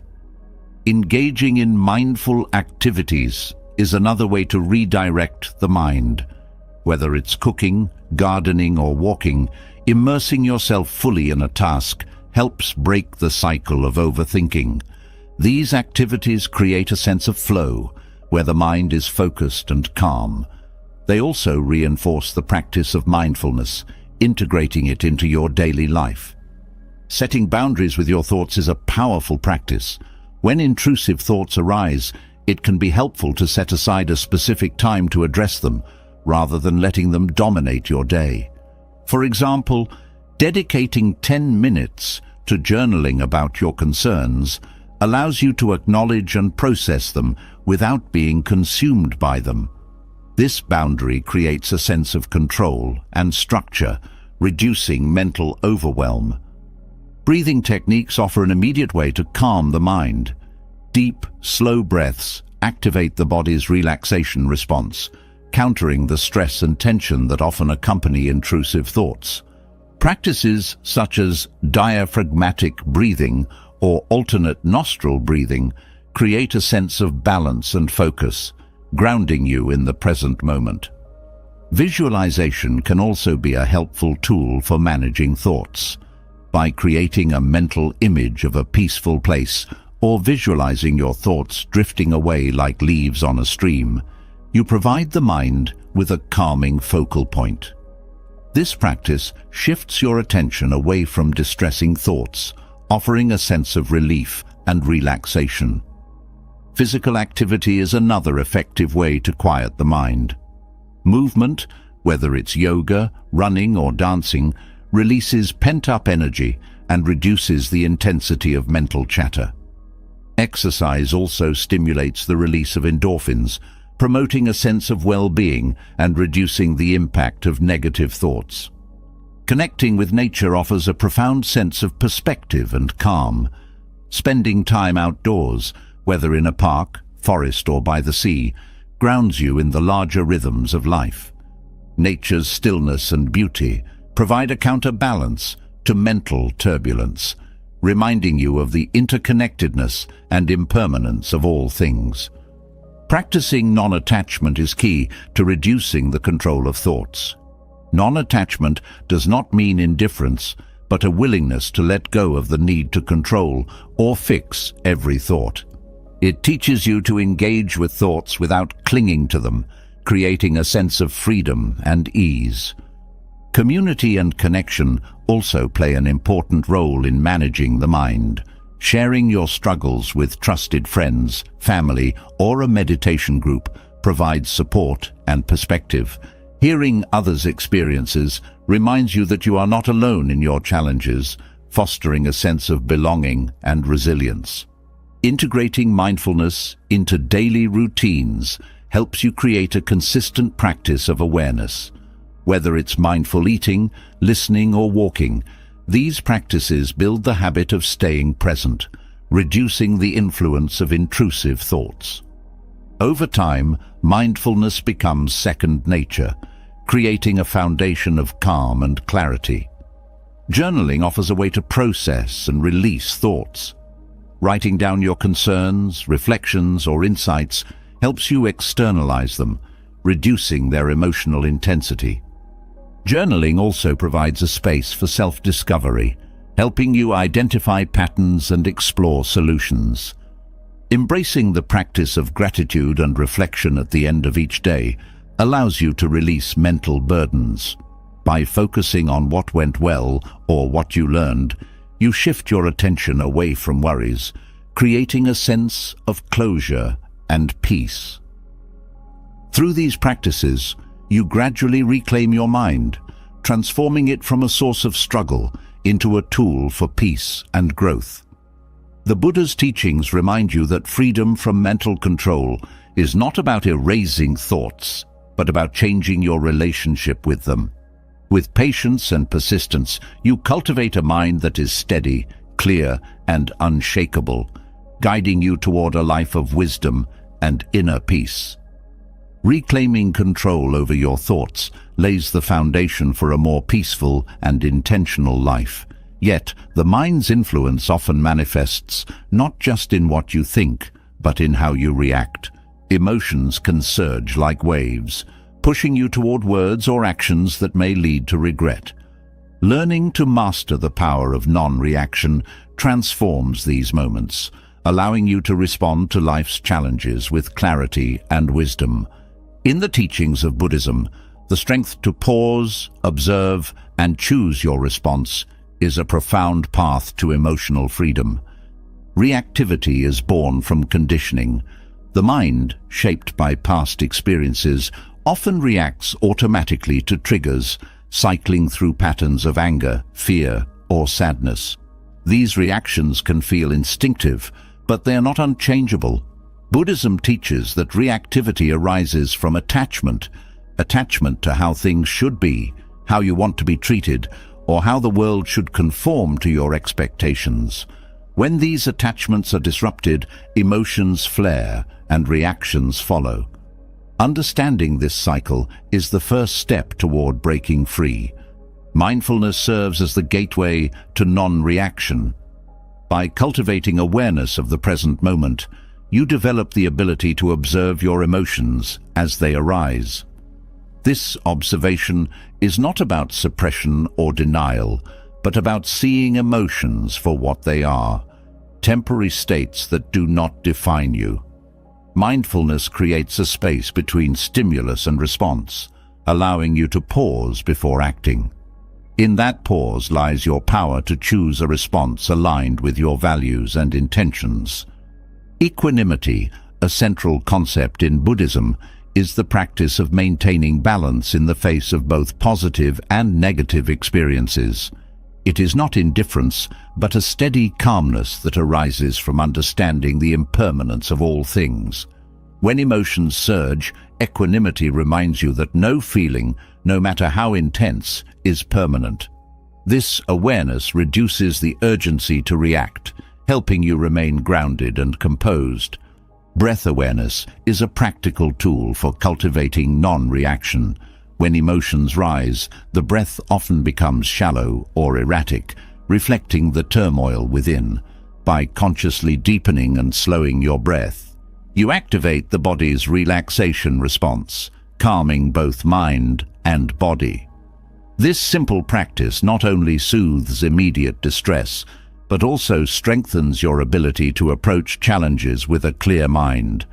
Compassion is another transformative practice in controlling emotional reactions. Anger, frustration, and defensiveness often arise from a sense of separation or threat. Compassion bridges this gap, helping you see the humanity in others and in yourself. When faced with provocation, responding with compassion shifts your perspective, reducing the intensity of negative emotions and fostering connection rather than conflict. Letting go of judgment is crucial in mastering non-reaction. The mind tends to label experiences as good or bad, desirable or undesirable, creating emotional swings that drive reactivity. By releasing these judgments, you approach each moment with openness and acceptance, reducing the emotional charge of triggers. This practice does not mean condoning harmful behavior, but recognizing that your peace is not dependent on external circumstances. Patience is a powerful ally in non-reaction. Emotions often demand immediate action, urging you to speak or act in the heat of the moment. Patience gives you the strength to wait, to let the intensity of the emotions subside before responding. This pause allows wisdom to guide your actions, ensuring that they align with your values rather than your impulses. Self-awareness is essential in understanding the roots of your reactions. By reflecting on your triggers and patterns, you uncover the underlying fears or attachments that fuel your emotions. This understanding empowers you to address these roots directly, reducing their influence over your behavior. Self-awareness is not about blame, but about curiosity and growth, a compassionate exploration of your inner world. Forgiveness plays a vital role in reducing emotional reactivity. Holding on to past grievances creates a reservoir of resentment that can spill over into your present interactions. Forgiveness releases this burden, freeing you from the cycle of anger and blame. It is not about excusing harm, but about reclaiming your peace, breaking the hold that past wounds have over your emotions. Meditation strengthens your ability to remain non-reactive by training the mind to stay present and focused. Practices such as loving kindness meditation, where you cultivate goodwill toward yourself and others, help soften the edges of anger and frustration. Insight meditation deepens your understanding of impermanence and interdependence, providing the wisdom to navigate emotional challenges with grace. Non-reaction does not mean passivity. It is an active choice to engage with life from a place of clarity and strength, rather than being driven by fleeting emotions. This practice empowers you to respond thoughtfully, whether by setting boundaries, offering compassion, or taking decisive action. Non-reaction is about aligning your responses with your highest intentions, ensuring that they contribute to peace rather than perpetuate conflict. Gratitude offers a practical way to shift focus during emotional turbulence. When faced with frustration or anger, taking a moment to reflect on what you appreciate can break the cycle of negativity. Gratitude redirects your attention to the positive aspects of your life, creating a sense of balance that reduces the intensity of emotional reactions. Engaging in physical activity provides a healthy outlet for emotional energy. Emotions like anger or anxiety often manifest physically, creating tension or restlessness. Activities such as walking, yoga, or even deep stretching help release this tension, creating a sense of calm that supports non-reaction. Physical movement reconnects you with your body, grounding you in the present moment. Seeking perspective is another valuable practice. When emotions feel overwhelming, reminding yourself of the larger picture helps put the situation into context. This perspective reduces the sense of urgency or importance attached to the trigger, allowing you to approach it with greater calm.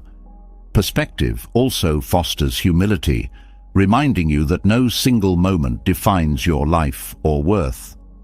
Journaling offers a way to process and reflect on your emotions without reacting impulsively. Writing down your thoughts and feelings creates a safe space for exploration, helping you gain clarity and insight. This practice allows you to release emotional energy constructively, reducing its impact on your interactions. Connecting with nature provides a grounding influence that supports emotional balance. The rhythms of the natural world, its stillness, cycles, and vastness, offer a soothing contrast to the intensity of emotions. Spending time outdoors reminds you of the interconnectedness of all life, fostering a sense of peace and perspective that reduces reactivity. Non-reaction also requires a commitment to self-compassion. Mistakes and missteps are inevitable, and harsh self-criticism only deepens emotional turmoil. By treating yourself with kindness and understanding, you create a supportive inner environment that nurtures growth and resilience. Self-compassion transforms non-reaction from a discipline into a practice of self-love. Finally, non-reaction is a practice of liberation. By freeing yourself from the grip of automatic responses, you reclaim your agency and integrity. Each moment of pause, each act of mindfulness builds a foundation of inner strength that carries you through life's challenges. The power of not reacting is not about suppression, but about mastery, a mastery that transforms your relationship with yourself and the world. Through this practice, you discover a profound sense of peace, rooted not in the absence of emotions, but in the freedom to choose your response with wisdom and compassion. Mastering the power of non-reaction opens the door to immense inner freedom, showing that peace arises not from controlling the world around you, but from navigating it with clarity and wisdom. At the heart of this practice lies a question that shapes how many approach life's challenges. Where does ultimate responsibility lie?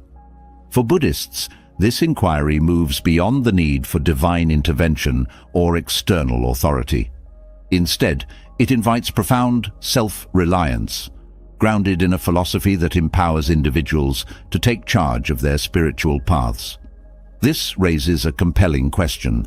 Why does Buddhism take such a distinctive stance on the idea of God? The Buddha's teachings focus on understanding and overcoming suffering, guiding individuals to liberation through their own efforts. Central to this approach is the idea that suffering arises not from external forces, but from the mind's attachments and delusions. This emphasis on self-discovery and inner transformation removes the need for a creator or divine overseer. Instead, the Buddha pointed to universal truths that could be observed and tested in one's own experience. Buddhism views existence through the lens of impermanence and interdependence. Everything arises and ceases due to causes and conditions, a cycle that leaves little room for an unchanging, eternal deity. The teachings highlight the natural law of karma, which emphasizes that actions lead to consequences, creating the framework for ethical living without invoking divine judgment. This perspective fosters personal accountability, encouraging individuals to take full responsibility for their choices and their impact on the world. The absence of belief in a creator does not mean that Buddhism denies the existence of higher realms or spiritual beings. In Buddhist cosmology, various realms of existence are recognized, including those of gods or celestial beings. However, these beings are seen as impermanent, subject to the same cycle of birth, death, and rebirth as all other forms of life. Their existence does not imply ultimate authority or omnipotence, reinforcing the Buddhist view that liberation depends on one's own effort and understanding. The Buddha's reluctance to address metaphysical questions about creation or divine beings stems from his pragmatic approach to spirituality. He taught that dwelling on such questions often distracts from the urgent task of ending suffering. When asked about the existence of God or the origins of the universe, the Buddha often redirected the conversation to practical teachings on mindfulness, ethical conduct, and the cultivation of wisdom. This focus on what can be known and practiced underscores the experiential nature of Buddhism. For Buddhists, the concept of liberation is deeply personal and experiential. Rather than seeking salvation from an external source, practitioners aim to awaken to the true nature of reality through practices such as meditation, reflection, and ethical living.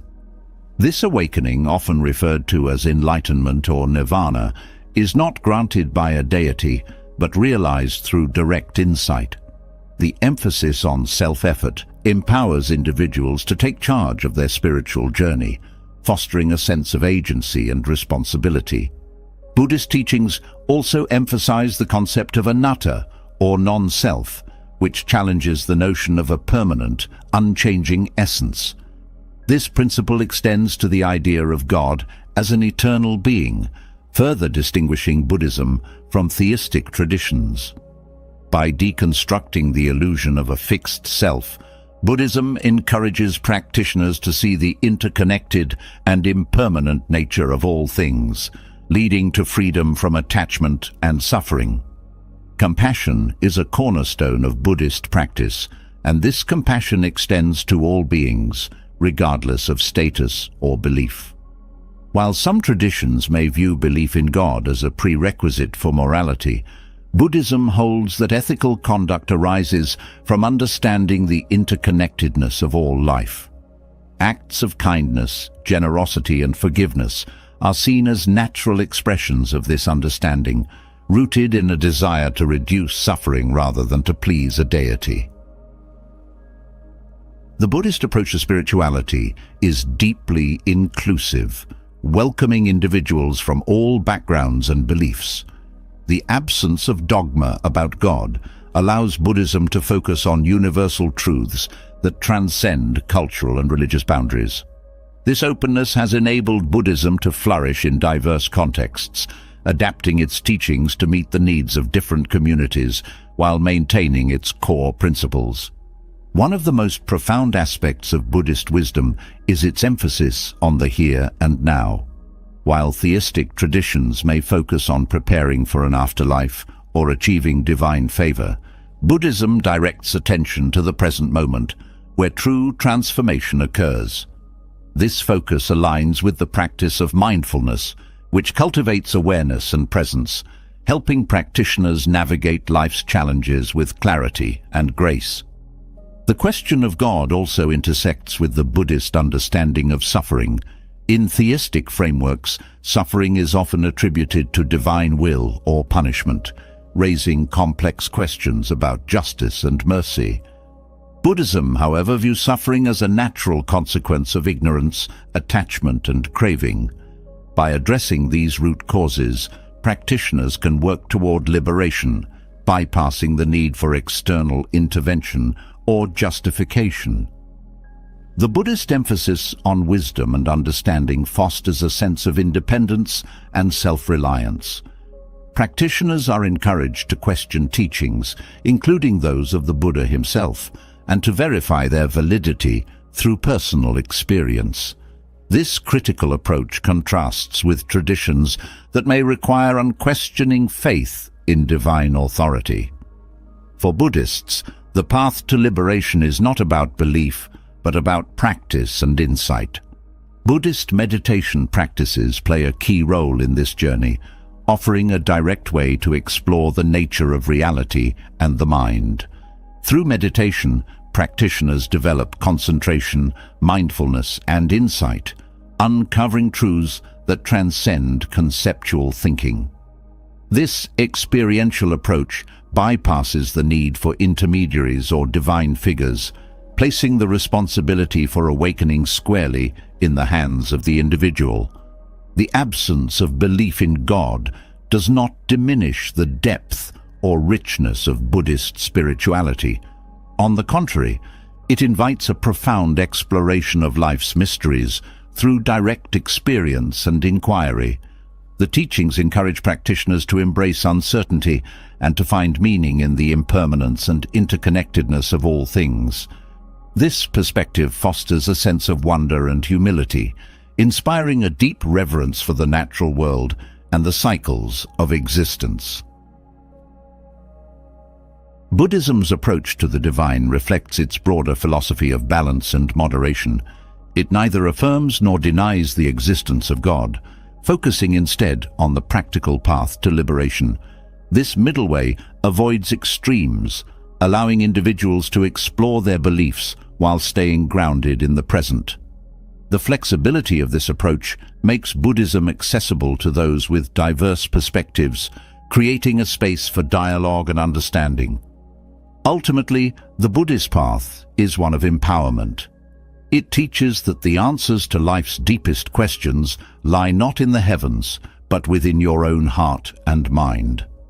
By turning inward and cultivating awareness, compassion, and wisdom, you discover a profound sense of freedom and peace that no external force can provide. This journey is not about rejecting belief, but about embracing the power of direct experience and self-discovery. Through the lens of Buddhist wisdom, the absence of a belief in God is not a limitation, but an invitation to explore the boundless potential of your own mind and spirit. It challenges you to take full responsibility for your path, to seek truth through practice and reflection, and to awaken to the interconnected beauty of existence. In this way, Buddhism offers a universal message of hope and liberation, guiding you toward a life of purpose, compassion, and inner peace. The exploration of self-reliance and spiritual independence reveals the profound strength that lies within each individual. Yet, even in the pursuit of wisdom and liberation, there is a delicate balance to maintain, especially in how kindness is expressed. Gautama Buddha's teachings remind us that unchecked kindness, while rooted in good intentions, can lead to unintended harm. The act of being overly kind often arises from a desire to please others or avoid conflict, but when it disregards boundaries or self-respect, it undermines the very harmony it seeks to create. Understanding the fine line between genuine compassion and overextending oneself is a vital aspect of walking the path with integrity and wisdom. Kindness in its purest form is an expression of compassion and connection. However, when kindness is driven by fear of rejection, obligation, or a misplaced sense of duty, it becomes a burden rather than a gift. The Buddha emphasized the importance of balance in all things, including how one interacts with others. Being kind does not mean sacrificing your own well-being or compromising your values. True kindness is rooted in authenticity, guided by wisdom, and tempered with the courage to set boundaries. Overextending kindness often stems from a misunderstanding of compassion. Compassion is not about fixing others or taking on their burdens. It is about understanding their suffering and offering support without losing yourself in the process. The Buddha taught that to truly help others, you must first cultivate your own inner strength and clarity. Just as a tree must be firmly rooted to provide shade, you must be grounded in self-awareness to offer kindness that is meaningful and sustainable. When kindness becomes a means of avoiding conflict, it often leads to resentment and imbalance in relationships. Agreeing to things you do not want to do, suppressing your needs, or prioritizing others at your own expense can create an internal dissonance that erodes your peace. The Buddha's teachings on right speech and right action emphasize the importance of aligning your words and deeds with truth and integrity. This alignment ensures that your kindness is genuine and free from hidden frustration or regret. The practice of mindfulness is key to understanding when kindness is genuine and when it is excessive. By observing your intentions and emotions, you gain clarity about why you are acting in a particular way. Are you being kind out of compassion, or are you trying to avoid discomfort? Are you offering help freely, or do you feel pressured to do so? Mindfulness helps you make conscious choices, ensuring that your actions are guided by wisdom rather than habit or fear. Boundaries are an essential part of compassionate living. Setting limits does not make you unkind. It protects your energy and well-being, allowing you to give from a place of abundance rather than depletion. Boundaries also teach others to respect you, fostering healthier and more balanced relationships. The Buddha's teachings encourage the practice of right effort, which involves directing your energy toward what is wholesome and beneficial. Overextending kindness without boundaries often leads to exhaustion, which undermines your ability to be present and effective in your interactions. Kindness must also be balanced with discernment. The Buddha spoke of upaya, or skillful means, which involves understanding the most appropriate way to act in a given situation. Sometimes, the kindest thing you can do is to say no, or to step back, allowing others to face their challenges and grow. Overprotectiveness, even when motivated by care, can hinder others' development and create dependency. Discernment allows you to offer support in ways that empower others without enabling unhealthy patterns. Authenticity is another crucial aspect of balanced kindness. When you suppress your true feelings to maintain a facade of kindness, you not only betray yourself, but also create superficial connections. True kindness arises from honesty and transparency, where your actions reflect your genuine intentions. The Buddha emphasized the importance of self-awareness and integrity, reminding us that kindness rooted in authenticity fosters trust and mutual respect. Self-compassion is a vital counterpart to kindness toward others. Without self-compassion, kindness can become self-sacrificial, leading to burnout and resentment. The Buddha taught that compassion must begin with yourself, as you cannot pour from an empty cup. Treating yourself with the same care and respect that you extend to others creates a foundation of inner balance, allowing you to give freely without depleting your own resources. The practice of metta, or loving kindness meditation, provides a way to cultivate balanced kindness. This meditation begins with extending goodwill to yourself, then gradually extending it to others, including those who are difficult or challenging. By practicing metta, you develop an understanding that kindness must be inclusive, encompassing both self and others in equal measure. The fear of being perceived as unkind often drives excessive kindness. This fear stems from attachment to others' approval and the desire to be liked. The Buddha's teachings on non-attachment remind us that our worth is not dependent on external validation. By letting go of the need to please others, you free yourself to act with authenticity and integrity, offering kindness that is unconditional and free from ulterior motives. Kindness also requires the courage to face discomfort. Saying no, expressing your needs, or addressing conflicts may feel uncomfortable, but these actions are often necessary for maintaining healthy relationships and personal well-being. The Buddha taught that courage arises from understanding and wisdom, enabling you to navigate challenges with confidence and grace. True kindness includes the willingness to have difficult conversations and to stand firm in your truth when needed. Overextending kindness can sometimes lead to enabling harmful behavior. The Buddha's teachings on right view encourage a clear understanding of cause and effect, helping you discern when your actions support growth and when they perpetuate harm.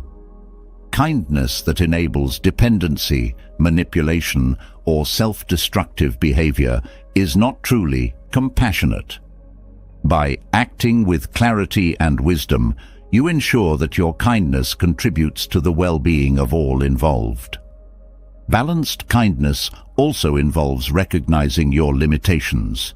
You cannot solve every problem or meet every need, and acknowledging this reality allows you to focus your energy where it can have the greatest impact.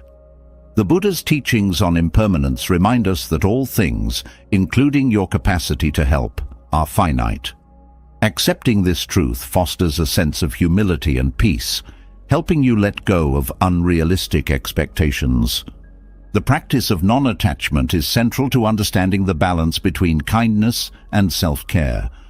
Non-attachment does not mean detachment, but a willingness to let go of the need to control or fix others. It allows you to offer kindness without becoming entangled in the outcomes, creating a sense of freedom and ease in your interactions. Kindness is most powerful when it is rooted in mutual respect and understanding.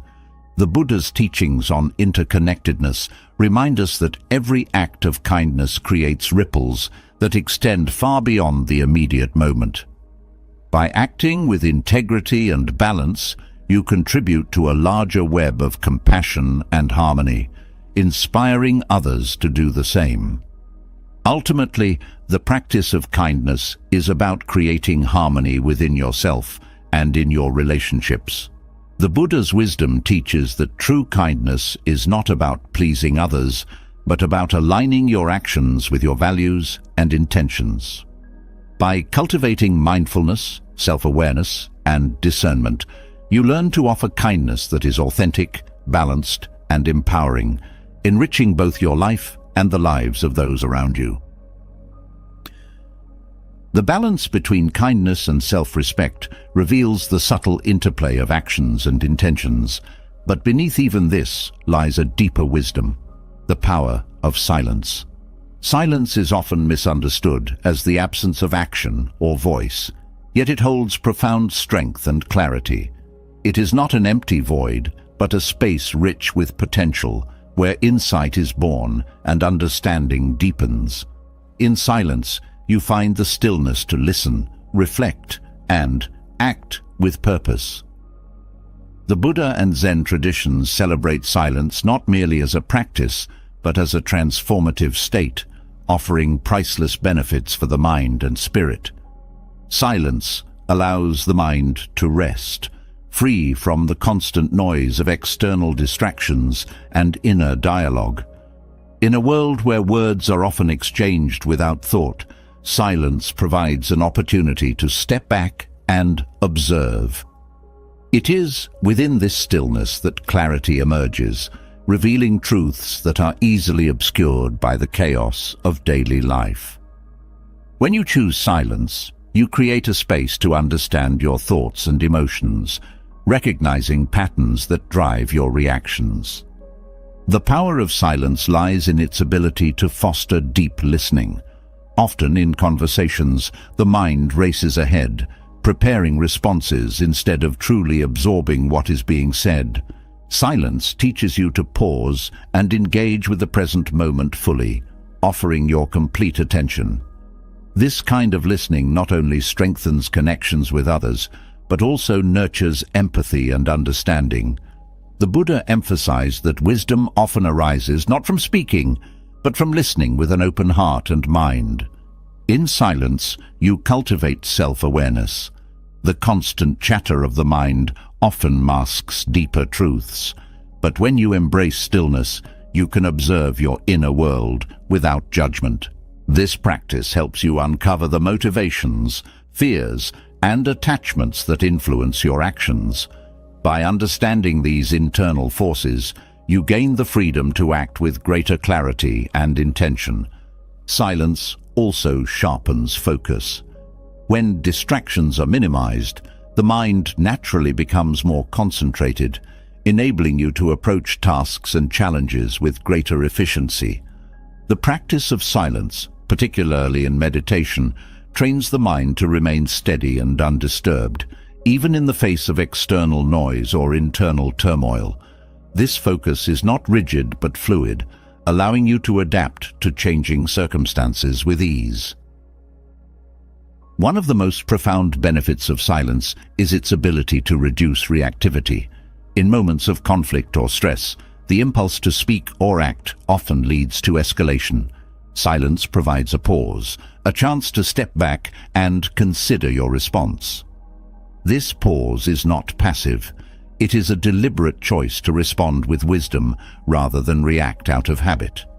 The Buddha taught that silence, when combined with mindfulness, is a powerful tool for cultivating equanimity and compassion. Silence is a sanctuary for reflection. In the quiet, you can revisit your experiences, considering what aligns with your values and what needs adjustment. This reflective practice is not about dwelling on the past, but about learning from it, using insights to guide your future actions. By embracing silence, you create a space for growth, where lessons from both successes and failures can take root. The practice of silence extends beyond the absence of speech. It includes quieting the mind. Thoughts often rush unbidden, creating noise even in physical stillness. Through practices like meditation, you learn to observe these thoughts without becoming entangled in them. This mental silence fosters a sense of peace, allowing you to approach life's challenges with a calm and composed mind. Silence also deepens your connection to the present moment. In the absence of distractions, you become more attuned to the sensations, sounds, and rhythms of your environment. This heightened awareness enhances your appreciation for life's simple pleasures, reminding you that peace and joy are often found in the most unassuming moments. The strength of silence is evident in its role in communication. Paradoxically, silence can speak volumes, conveying respect, contemplation, or emotional depth. In relationships, the ability to sit in comfortable silence with someone often reflects a deeper connection, one that goes beyond words. Silence allows space for understanding to grow, fostering trust and intimacy. Silence is also a powerful tool for self-regulation. When emotions run high, the act of remaining silent gives you time to process your feelings and choose your response thoughtfully. This self-control prevents impulsive actions that may lead to regret, preserving your inner peace and the harmony of your relationships. The Buddha often highlighted the importance of speaking only when words are beneficial, reminding us that silence is sometimes the most compassionate choice. The stillness of silence fosters creativity. Without the constant input of external noise, the mind is free to explore new ideas and connections. This creative energy often arises unexpectedly in moments of quiet, revealing solutions or insights that might have been overlooked in busier times. Silence nurtures the imagination, allowing you to approach challenges with fresh perspectives. In Zen traditions, silence is seen as a path to enlightenment.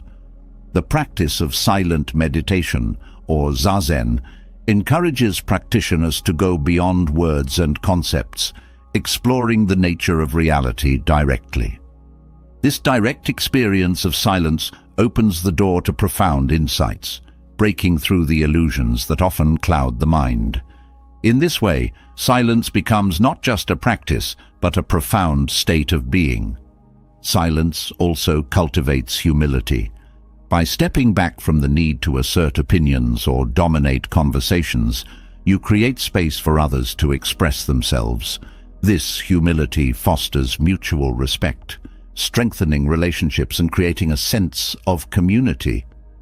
The Buddha often modeled this humility, using silence to demonstrate wisdom and patience in the face of questions or challenges. The practice of silence teaches patience. In a culture that often values quick responses and instant gratification, silence reminds you to slow down and embrace the natural rhythm of life. Patience, nurtured through silence, extends to all areas of life, helping you navigate challenges with grace and resilience. Silence is a refuge in times of overwhelm. When the world feels chaotic or demands become too great, retreating into silence provides a moment of peace and renewal. This practice is not about escaping responsibilities, but about creating a space to recharge and reconnect with your inner strength. The Buddha's teachings emphasize the importance of finding balance, and silence serves as a powerful tool for achieving this equilibrium. In the silence, you may also encounter a deeper sense of connection to the world around you. The stillness allows you to see the interdependence of all life, fostering a sense of compassion and gratitude. This connection inspires a more mindful and intentional way of living, grounded in an awareness of your place within the larger whole. The transformative power of silence lies in its ability to create space for thought, for growth, for connection. By embracing silence, you cultivate a mind that is steady and clear, a heart that is open and compassionate. The Buddha's wisdom on silence is a reminder that some of the most profound truths are found not in words, but in the stillness between them. Through silence, you discover a strength that is unshakable, a peace that is enduring, and a wisdom that transcends the noise of the world. The teachings of Buddhism guide us to a life of unshakable peace, where nothing external can disturb the stillness within. From letting go of attachments to embracing impermanence, from mastering patience to discovering the profound power of silence, these principles show us how to navigate life's challenges with wisdom, grace, and resilience. They teach us that true freedom lies not in changing the world around us, but in transforming how we respond to it. These practices are not abstract ideals, but tools for daily living. When you cultivate mindfulness, embrace compassion, and live in alignment with the principles of ethical conduct, you lay the foundation for a mind and heart that remain unshaken by the storms of life.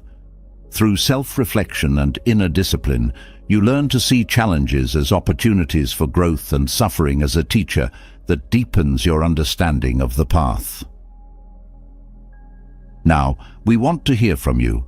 Which of these principles resonates with you the most? Have you already applied some of these teachings in your life, or are you inspired to begin today? Share your thoughts in the comments below. Your insights and reflections are a vital part of this community's growth. If you found these teachings meaningful and want to continue exploring the wisdom of Buddhism, don't forget to subscribe to the channel. Hit the bell icon to stay updated with new content that inspires and empowers. Together, let's journey toward inner peace and a life of unshakable strength. Thank you for being part of this incredible community. Stay mindful, stay kind, and stay free.